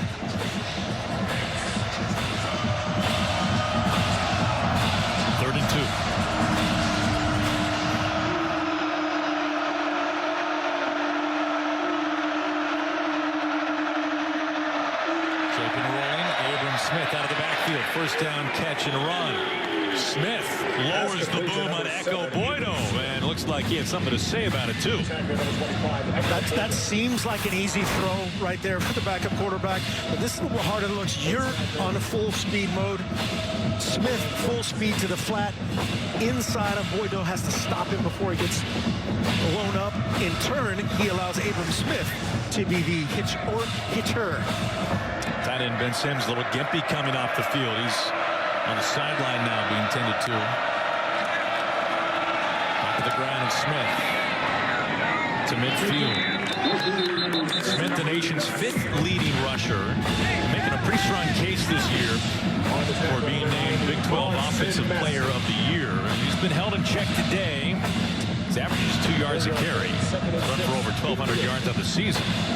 Yeah, you can see where he ranks this year. FBS ranks 3rd in yards per carry at over 7. 5th in total yards and 11 rushing touchdowns on the season. Throw to the boundary. Tyquan Thornton able to tiptoe in and move the chains. Just a big-time throw here by the young fella over Russ. He's number 2, under Boydo, 25, trying to come down on Thornton. That's all timing, arm strength, pace on the ball. Well done. It's a gain of 12 as he gets his foot down in time.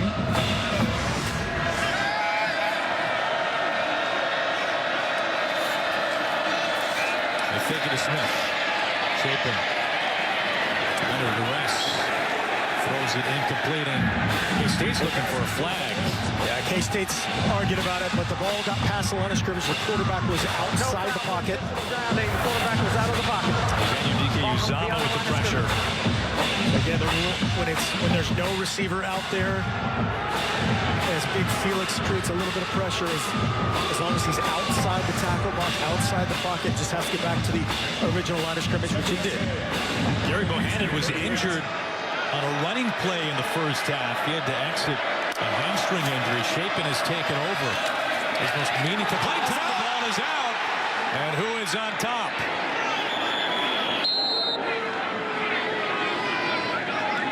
Yeah, it looked like Grant Miller was there first, 63 from Baylor. And there's another bounce that has gone Baylor's way. It is K-State ball.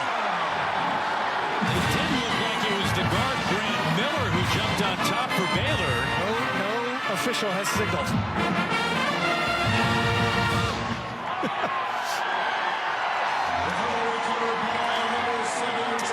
Who knows what goes on at the bottom of those piles.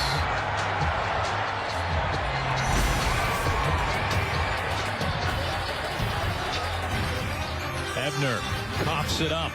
Stripped by Nate Matlack. And the Wildcats recover. Baylor fumbles, recovered by K-State. It's Ebner on the carry. Matlack, 97, strips it loose.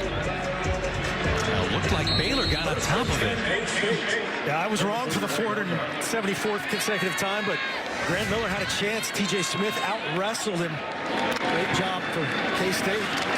He's trying to take advantage. First play, a negative play. It was Terrell Bernard. Conference and tackles per game. Linebacker, senior for Baylor. The guy that's had a really great night in that equation is Matlack. Nate Matlack, the redshirt freshman, in for Spencer Tussle. But that turnover doesn't matter if you don't capitalize. We'll see if it turns into points off a turnover. Both sides with one turnover.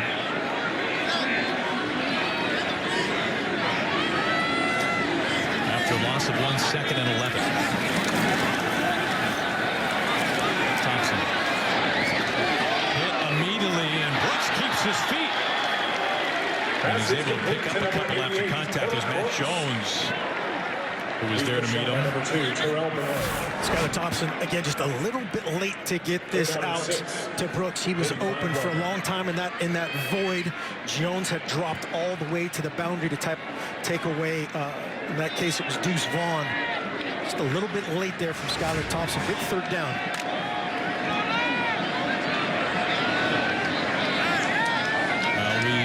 Here, Gerry Bohanon done for the day. Pads are off, a hamstring injury.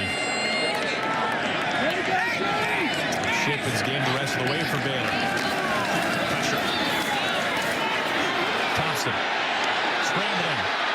Hit as he released. Ball incomplete. Falls to the turf looking for Brooks. Bryson Jackson was there. All in the face of Thompson. That brings up 4th down and 6. Just a 3-man initial. They add the pressure. That time, Bernard flushing. Skylar Thompson again taking a shot. Had a chance down the middle to Sammy Wheeler, but not before he took one in the chest from Bryson Jackson. Doyle, nice job on the tip pass. K-State punting. They can't make anything out of the turnover. Abner lets this fall short. Inside the 20. So Baylor's defense comes up big after the turnover. Now this Baylor defense, no joke. Jalen Petrie, one of the great ball hawks in the country. They do their job. about some of the greats that have come out of Baylor. Take you back to 1957 when Bill Glass was taken in the first round by the Lions. Look at those eyes. Mike Singletary, Super Bowl champ and Hall of Famer, and then, of course, the Heisman Trophy winner, Robert Griffin III. Chapin. It's after. That was not a good decision. That could have been a lot worse. Ross Elder catching him mid-flight and taking him down to the tarmac. About the 5th time they've rolled out to the right here with a Chapin. He's trying to get away from that pressure on the perimeter. And Elder. That's a 2-point near fall, a 3-point near fall, something. We're in wrestling country, right? This is like what dads do with their kids in the pool, you know? When you can still heave them a little bit into the deep end. Glad that turned out to not be any worse for either side. Chapin with a dart, and it's complete. He's found Thornton a number of times since coming in. Thornton's been the most deadly receiver on either side. That's his 5th catch. One of the top receivers in the conference. Defensive coordinator Joe Klanderman brings 3, drops 8, and as you said, on time, throw and catch to their top target, Taekwondo. 11th player in program history over 2,000 career receiving yards. Moves the chains, first down for the Bears.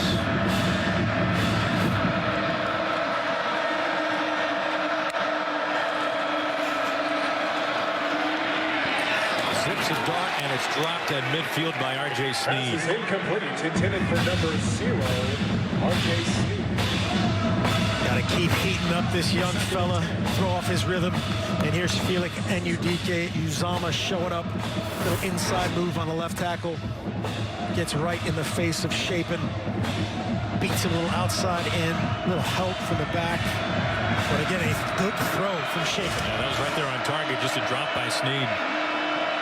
2nd and 10.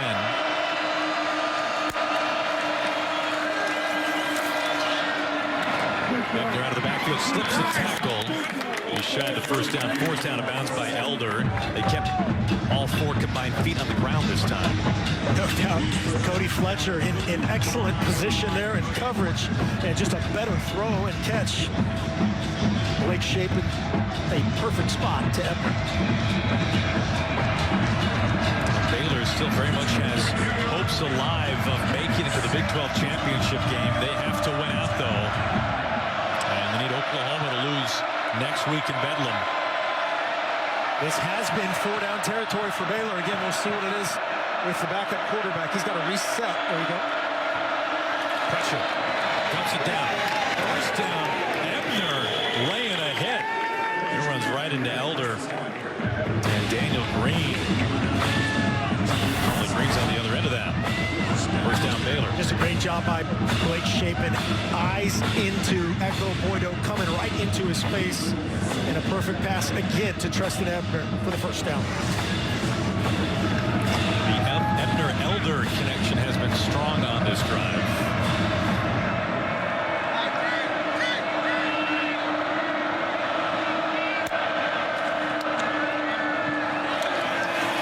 Chapin to the sideline.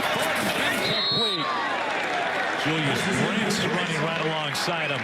The Iowa transfer.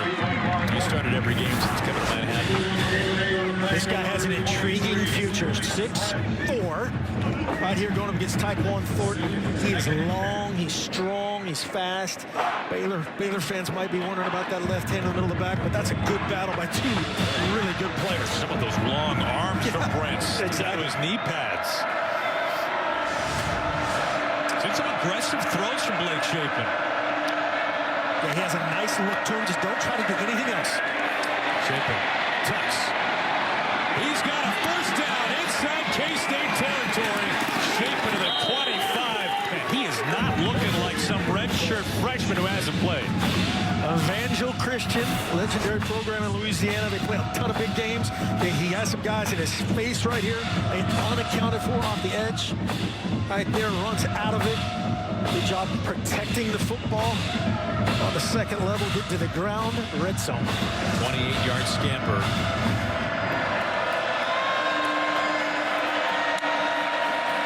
Now they mess up the fake handoff, coming back. Estrada. Strong hands to make the catch. Came flying in. Richard Stubblefield right there alongside him. Yeah, you said it correctly, Blake Shapen. There was no play fake because Abram Smith identified another corner blitz from K-State. He protected it, allowing Shapen to get the ball out on time. Second and short. 10 seconds left here in the half. All Bohanon can do is try to stay warm at this point. He was done for the night after a leg injury. Went down holding his hamstring. A low run on this drive. Abram Smith, a battering ram to the 10. And that'll take us to the fourth quarter. He met Russ East. A couple of face masks. Scraping some paint. We go to quarter number 4 from Manhattan. What's inside? K-State hosting number 11 Baylor. Very early in this one, Phillip Brooks, the muff punt after Baylor went 3 and out. They then punched it in. Treston Ebner, his second rushing score of the year. Deuce Vaughn is having himself another fantastic night. 65-yard touchdown run. Vaughn with a house call, biggest play of the night. Baylor playing with their backup quarterback.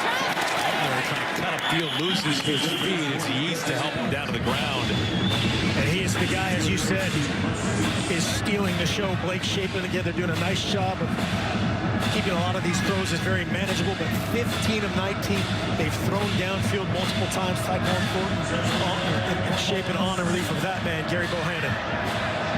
11th play of the drive coming, second and goal. Shapen a design roll. Looking, throwing off his heels to the back of the end zone. And Thornton in the vicinity. Third and goal now. Good design by defensive coordinator Joe Klanderman there. Jumping outside of Tyquan Thornton, not allowing him to run a fade or a fade stop. Watch Echo Boydo jump outside. He get in his hip pocket, take that away. Very good decision by the young rookie Blake Shapen. Is there any advantage for a young quarterback to get thrown into a game as opposed to having a full week of thinking about it and stewing on it? Is there anything to that? It depends on the guy. Okay, it really does. Some guys are, quote unquote, rep guys. Everybody is a rep guy to an extent. But some guys, hey, jump in there right now and don't think. That's to an advantage. It looks like Blake Shapen is certainly that guy. Timeout. Baylor, the first of the half. This is a 30-second timeout. And I know as a coach what you would probably prefer. You'd rather have the guy for the whole week. Well, Shapen has taken over after Bohanon went down with a leg injury. And Shapen would attempted just 3 passes all season. What you want to do is have the guy come in and play great, and so far so good for Blake Shapen. Nice job managing here by offensive coordinator Jeff Grimes. A lot of perimeter stuff. Here he steps up, the unblocked defender right in his face, steps up, composed, protects the football, has a chance to throw it outside, that time to Estrada. He's had a big throw and catch to Thornton, both downfield and rhythm, kind of mid-range passing game. A backfield with Ebner and Smith for Baylor. Nobody would have had Blake Shapen with the longest Baylor run of the night. He picked up 28 on that big scamper. I had that in the Fox Sports Bet Superfecta. All right, third and goal now. Shapen tucked in, and he is in trouble and plastered at the 10. Timmy Horn, the Charlotte transfer. He reeled him in all right. Joe Klanderman has seen enough. I think he just saw our highlight reel, said, hey, let's get this guy on the ground. Let's bring pressure, man up on the back end. They end up playing zero coverage, no help man, nowhere to go for Shapen. Great finish from Timmy Horn. 9th tackle for a loss for K-State in this one tonight. Reel him in. I don't know what that is. Hankins from 28 yards out. The lefty is up and through.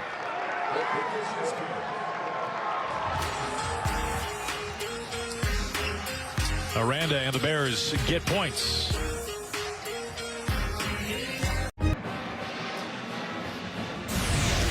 Well, you remember this last weekend. It was big noon kickoff. The crew was in Waco to see the Sooners take on the Bears, and what an atmosphere it turned out to be. Baylor taking down OU, and they stormed the field not just once but twice, as you might recall. And so the standings look like this right now. Baylor can still get to the Big 12 championship game if they win out and OU loses next week. They just need one loss from Oklahoma. Sooners won earlier today at home against Iowa State on Big Noon. Skylar Thompson has been a man on the run today. You want to talk about some pressure. Yeah, so you want to be a quarterback. Watch this game. This is why it's the greatest position in all of sports. Taking shot after shot, answering the bell. That time, just feeling a little pressure, trips on himself, but just taking the high lows. It's been 3-man rush. It's been 4-man rush. A little bit of edge pressure, but they've created problems for Skylar Thompson. He's starting to see things and taking just a beating. He's overcome so much in his career. He's had multiple season-ending injuries. Comes back for his 6th season. Tripped up at the 20 and brought down Gabe Hall, who has emerged as a starter on the D-line for the Bears with a tackle for loss of 5. And on cue, another pressure. That one caused a little bit more by the coverage than any exotic scheme or pass rush. 4-man rush. You'll see it from Skylar Thompson's point of view. Covered, steps up, and there's Hall. Thompson last year started the first 3 games before a season-ending injury to his throwing shoulder.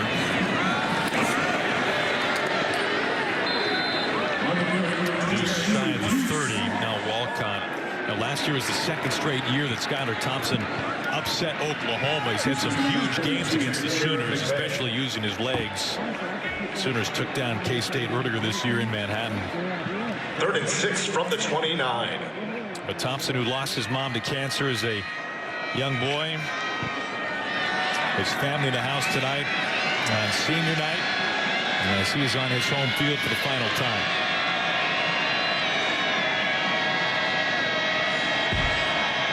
They go empty on 3rd and 6.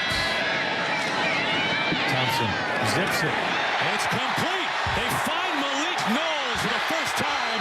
Knowles is able to slip an ankle tackle. Big play, Malik Knowles. They've been looking for it all night long, and he comes up with a big catch and run. Good for 47 yards. Just a deep dagger route, a deep in cut here. As he's the number 2 receiver, Deuce Vaughn outside. There he is presenting himself right there. Great throw and catch. Skylar Thompson, we've said he's taking a beating right here. He steps up, feels the pressure to his right, and just executes. That is a big-time throw, a backed-up 3rd down conversion. In the second half, it's been a pair of 3-and-outs for K-State, plus a field goal. They're trying to find pay dirt here.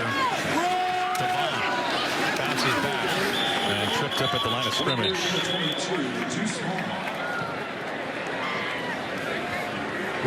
Knowles is that big play guy that I imagine if you're the coach, you're trying to figure out ways to make an offensive play feel like a kickoff return for Knowles, because we know how dangerous he is in that position. Absolutely. It's the screen game, the perimeter game. They haven't had a bunch of that tonight. They have utilized him as a jet sweep guy. Skylar Thompson not being as much of a runner involved with that has limited those opportunities. Got Deuce Vaughn on the inside of this empty here. Good matchup for K-State. Him on Bernard.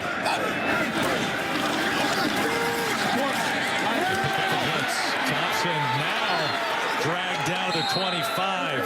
It was Gabe Hall who came off a block and is able to bring down Thompson. Ended up showing one look, then brought Bernard late. See him showing right there on the pressure, just flashes in front of Skylar Thompson, and then Gabe Hall again taking advantage of that coverage downfield.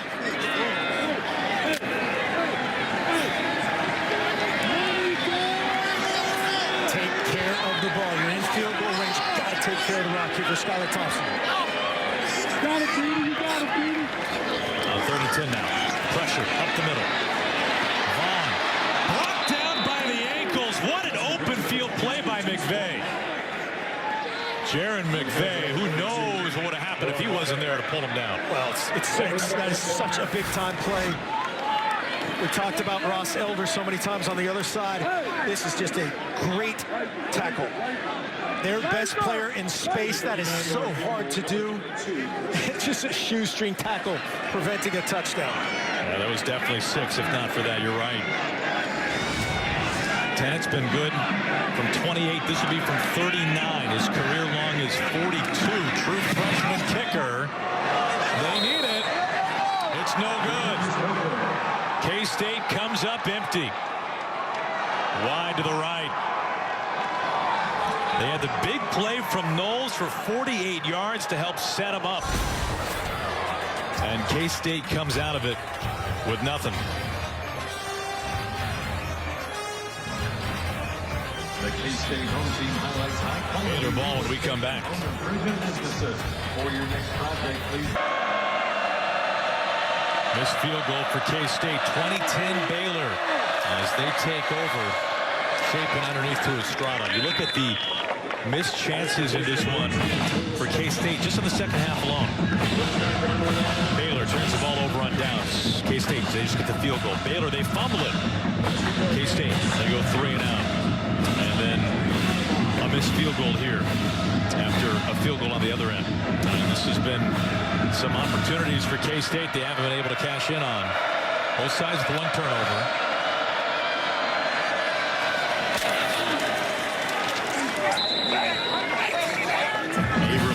Hit hard by T.J. Smith. Yeah, a little Smith on Smith there. And the biggest difference is here's an Abram Smith is down is just the ability for Baylor to get easy completions time after time. All the yards for K-State have been difficult tonight. You know, Smith on the last drive for Baylor, he gave a shot, but he really took the brunt end of it. And maybe the same could be said on this carry.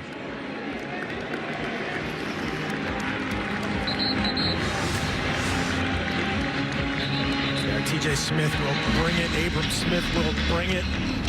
It's good to see him jogging off under his own power. Well, he's been held in check today. He's averaging barely 2.5 yards a carry, just 36 yards in total. Keep in mind, he's riding 4 consecutive 100-yard performances. He's one of the nation's top rushers. That brings Treston Ebner back on. He has scored a touchdown today. He's also fumbled. Ebner, the big hole. Ebner bursts outside, past the 40, past midfield, and a big run for Treston Ebner before he's forced out of bounds.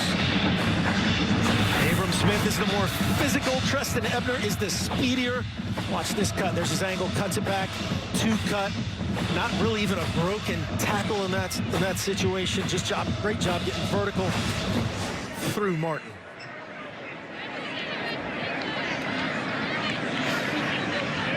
Reggie Stubblefield is down for K-State. Grad transfer, 5 seasons at Prairie View A&M.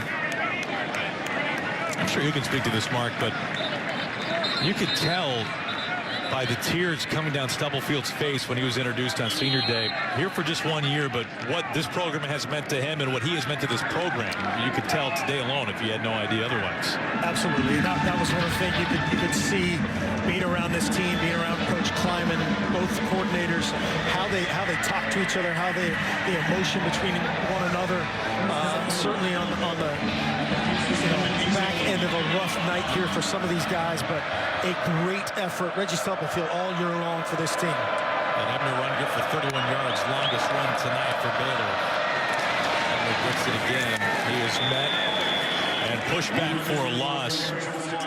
And Udike Uzama, here is what it looked like when Reggie Stubblefield came out of the tunnel.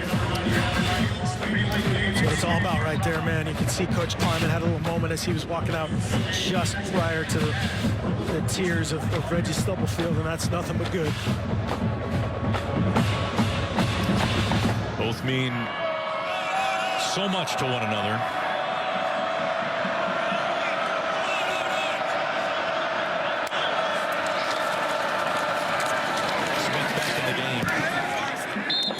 Sets up 3rd down.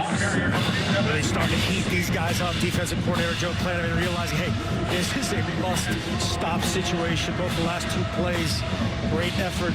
Awesome to see Stubblefield back out there.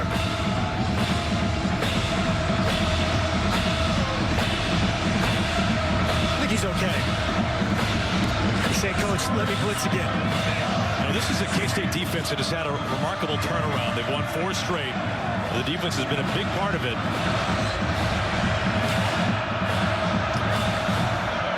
Here he comes. Abram Smith falling forward. Looks like he is shy of the 1st down. Julius Brents on the tackle. The strength of Abram Smith. Again, I guess he's okay. Seeing that lane. Good job getting vertical and a physical tackle from Julius Brents, the big corner from Indy. Now Baylor leads the conference in 4th down conversions. They've converted 2 of 3 today. They're going for on 4th and 1. They're going to take a timeout. K-State showing 0-man pressure across the board. Have man coverage out here on Timeout Baylor. Ty Thornton. They're going to talk about it. The first of the half. This is a 30-second timeout. Dave Aranda, his 2nd season in Waco. 4 years as the defensive coordinator at LSU, including that remarkable 15-0 national title team in 19, known more for its offense, but the defense and what they were able to do brought him to Waco. Last year, difficult season for the Bears at Aranda's 1st season, and all of a sudden, Dave Aranda has been one of the main focal points in all of college football this year with what he has done with Baylor at 8-2. And you can see what they have done this year on 4th down. One of the very best teams in that department this year. And hopefully it's just tonight that he is without his starting quarterback as Bohanon went down earlier this evening. Yeah, it's great to see him be a coach on the sideline. He's done a nice job between every series, helping out, shaping, pumping up his own line and doing what he's done. Be a great leader no matter where he is. 4th and 1. They bring in the tight end Sims. And to Abram Smith, and he is attacked and brought down eventually for a loss at the 45. They were all in on it. Daniel Green leading the charge. Julius Brents there also.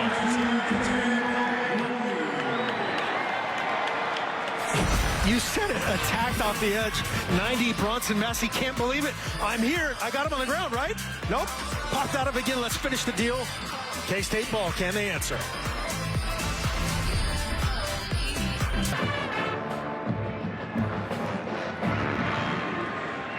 K-State's defense comes with a big stop. Baylor turns it over on downs. That's what the Deuce Vaughn show once again. 165 total yards out of K-State's 244. Keep in mind, Malik Knowles had that one big catch for 48. Almost entirely on Knowles. Thompson is brought down. Took a while. 4 defenders. Braden Utley, the first there off the line. And Thompson's punishment on senior night continues. Defensive coordinator Ron Roberts bringing the boundary corner here.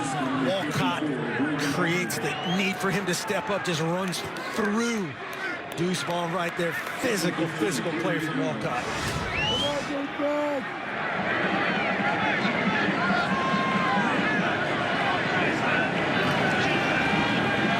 Pressure picked up. Thompson.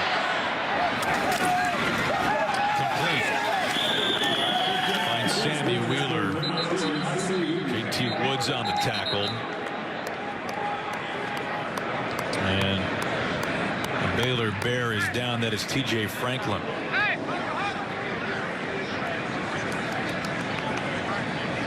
These guys up front, just relentless effort, full sellout.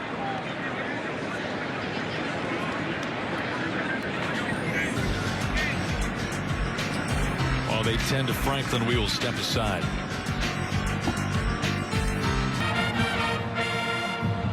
Now we're happy to report that TJ Franklin was able to get up and walk off on his own power. You can see him circled number 90 for Baylor, banged up on the previous play. Yeah, does a nice job reround the receiver, gets picked up by Deuce Vaughn and a little double team and just goes to the ground, but he jogged off under his full power sprint. Really, for a D lineman, sprinted to the sideline. Good to see him up. Got to get the ball out of Skylar Thompson's hands. Third and long, K-State 3 of 13 on third down, trying to convert on third and long for the first time. Thompson is able to connect. This time he finds Sammy Wheeler to move him. J.T. Woods pushes him out of bounds.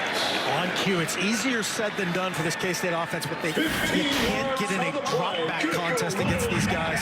Skylar Thompson does a nice job here stepping up, finding Wheeler, and keeps the chains moving. Everywhere right now is 4-down territory. Take care of the rock, drive it down here and get points. Needed 11, picked up 15. First and 10 now, under 4.5 to play. Thompson steps out of an ankle tackle and just pushes it forward to get some positive yardage out of it. They drew that up in the backyard. And Thompson is down again. That's the second time we've seen the unconventional right there. Basically turns into a shovel pass, and Skylar's going to need a minute here.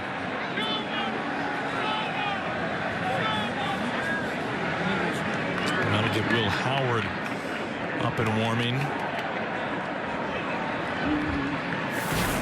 Both starting quarterbacks have been injured in this one. Hopefully Thompson will not be as serious as his counterpart, Bohanon, who has had to exit the game. It's just so good, heady by him to step up, the awareness before Maxwell gets him to the ground to find Vaughn. It's just he's grabbing, hopefully it's just a cramp or something related to that.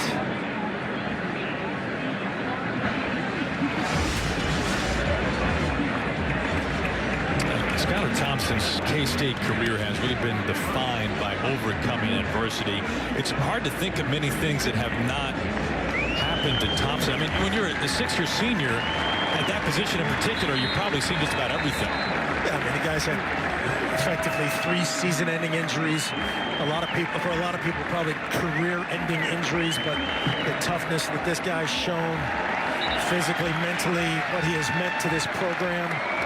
This is certainly not the way he deserves to be taken off this field if that's his last snap in Bill Snyder Family Stadium. Well, they thought that his career was over earlier this year. Second game, he went down with a knee injury. His head coach, Chris Kleiman, had tears in his eyes. They thought the worst for Thompson. He missed some time, but was able to come back and play. Had a heavy knee brace on. It's Jaron Lewis. Lewis is taking over instead of Will Howard. Lewis to pass. And it is intercepted. Lewis's first attempt of the night, right into the hands of the Baylor Bears. It was Al Walcott who last week had his first career interception. He follows that up with another pick tonight. Just more the throw than a tremendous play by Walcott. Good position. Jumps in the hip pocket of Weber. Just a miss there from Lewis. And that flips the script immediately here with 3:47. Baylor Bears in 4-minute mode and trying to get a win here in Manhattan. First and 10 Baylor from their own 38-yard line.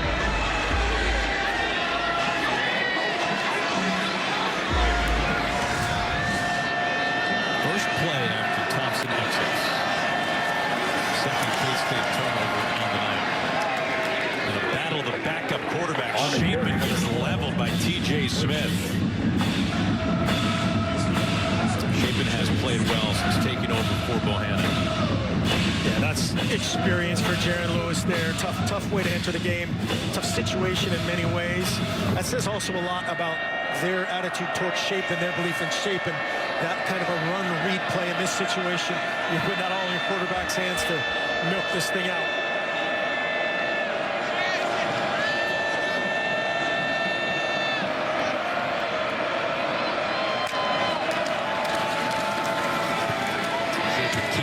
He's got the first down before being tackled by Julius Brents. The media sprints, both good and bad, has been very good tonight physically in terms of tackling, getting guys to the ground. You'll see him to the boundary, come in on shape and get him to the ground. After he kind of ricochets off of TJ Smith. It's a pickup of 9. Compared to what a lot of defenses have had to endure facing this ground and pound attack for Baylor, K-State has generally held up well. Smith spins. Pick up on first down before Daniel Green comes in with the tackle. K-State's going to take a timeout here. Kansas State. It's the first of the half. This is a 30-second timeout. Now, Baylor's averaging nearly 6 yards per carry on the season. That's good for 3rd in the nation. And tonight averaging barely 4. K-State's been able to hold them in check at least. Well, next Saturday, there are games, and then there's the game. It's the latest chapter in college football's ultimate rivalry. Number 4 Ohio State faces number 6 Michigan in the Big Noon Saturday game of the week. Coverage begins 10 Eastern with Big Noon kickoff live from Ann Arbor. Then it's the game next Saturday on Fox and the Fox Sports app.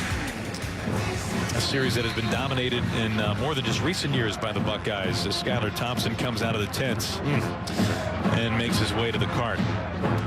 And Mark, as you said a few moments ago, this is not the way that the 6-year senior envisioned his final night on his longtime home field ending. And certainly not the way he'll be remembered here. Just, again, an unbelievable competitor. The first word that'll come to mind, tough. Tough, tough, tough.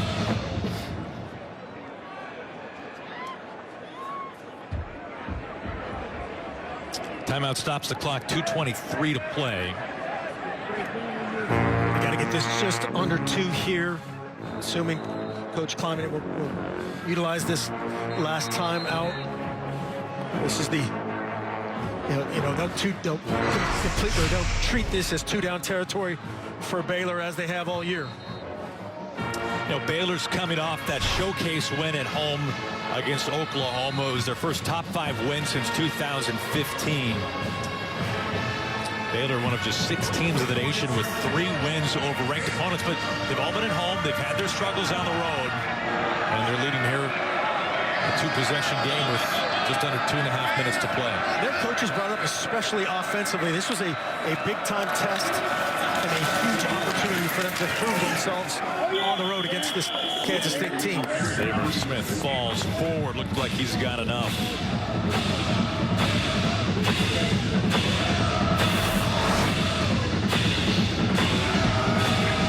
Good where they put him. Battle, yeah, I think they're going to mark that a half-yard short. Possibly the knee was down before the extension of that ball. But they don't mind that, really. A 9-yard gain, or in this case, a 4th and 1, a 3rd and 1. That's actually a good situation here in terms of the clock runs. You get another down without the clock stopping.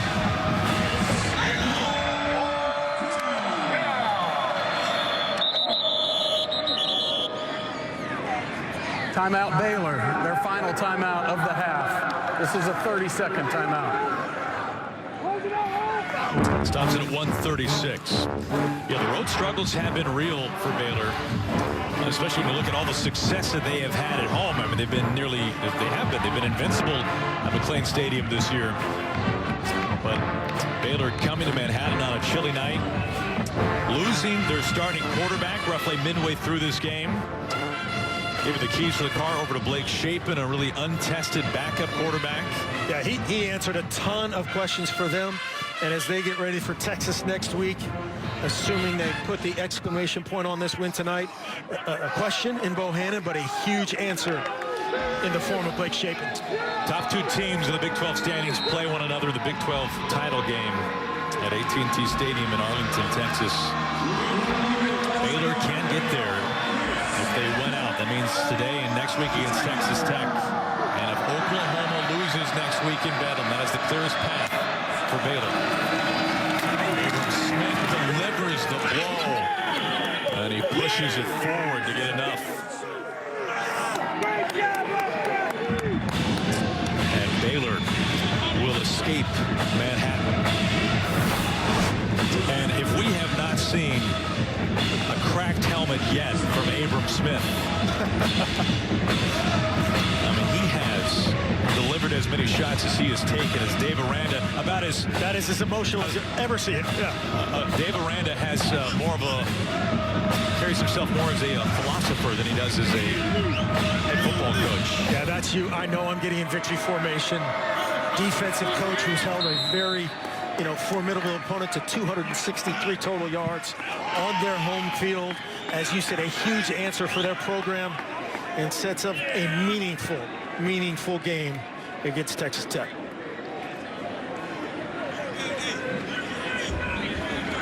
Now, Baylor last week held Oklahoma to a season-low 260 yards. This week, K-State 263 yards. This Baylor defense for real. Deuce Vaughn had a big night once again. Well over 150 yards of total offense and a score, but not enough. It was mostly Vaughn, and that was it for K-State. College Football Extra presented by Crypto.com is coming up next as number 11 Baylor. They keep their hopes alive of making it to Arlington for the Big 12 championship game. They win their 4th straight over the Wildcats, which ties the longest series win streak in history between these two programs. Dave Aranda, Chris Kleiman, two of the really good ones to put on the headset on any sideline meet as Baylor wins this one. Physical game on a cold night in Manhattan. Absolutely. Two guys that respect each other a ton. Two programs, as we said earlier, that are very similar. And Baylor just was more effective at that game than Kansas State was tonight, taking advantage of the early mistake on a muffed punt after a huge 3-and-out from your defense to start things off. Miscues to points, difference in the game. We will find out what happens to Gerry Bohanon, who had to exit with injury. Hopefully he will be fine and back up on his feet soon as Baylor wins it 20-10. Our final score for Coach Mark Helfrich. Our entire FS1 crew, I'm Aaron Goldsmith, will send you back to Los Angeles.